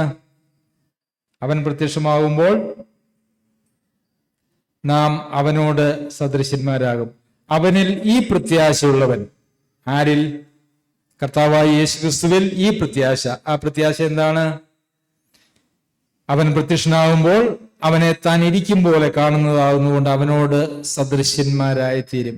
അവനിൽ ഈ പ്രത്യാശയുള്ളവൻ എല്ലാം അവൻ നിർമ്മലനായിരിക്കുന്നത് പോലെ നിർമ്മലീകരിക്കുന്നു. കർത്താവിൻ്റെ പുനരുത്ഥാനത്തിലുള്ള വിശ്വാസം, ഞാൻ മരിച്ചാലും കർത്താവ് വന്നാലും ഞാൻ അവനോട് സദൃശ്യന്മാരായി തീർന്ന് അവനെ കാണും എന്നുള്ളതാണ് നമ്മുടെ പ്രത്യാശ. കാണാത്ത കാര്യങ്ങളെ നിശ്ചയം, അല്ലേ? കാണാത്ത കാര്യങ്ങളെ കുറിച്ച് എന്താ നമുക്ക് കൊരിന്ത്യർക്ക് എഴുതിയ ലേഖനം, 2-ാം ലേഖനം, അതിന്റെ 5-ാമത്തെ അധ്യായത്തിൽ കാണാത്ത കാര്യങ്ങൾ എന്താണ്?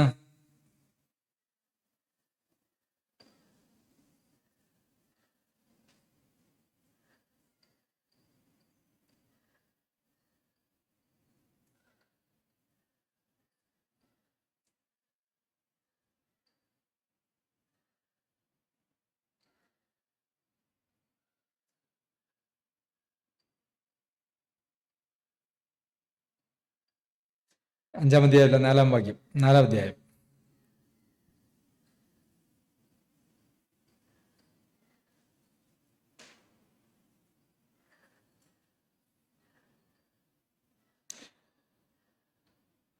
കാണുന്നതിനെയല്ല, 18-ാമത്തെ വാക്യം, കാണുന്നതിനെയല്ല കാണാത്തതിനെ എത്ര ഞങ്ങൾ നോക്കിക്കൊണ്ടിരിക്കുന്നു. കാണുന്നത് താൽക്കാലികം, കാണാത്തത് നിത്യം. ആശിക്കുന്നതിന്റെ ഉറപ്പും കാണാത്ത കാര്യങ്ങളുടെ നിശ്ചയവും. ഈ കാണാത്ത കാര്യങ്ങൾ എന്ത് കാര്യങ്ങളാ? നിത്യമായിട്ടുള്ള കാര്യങ്ങളാണ്.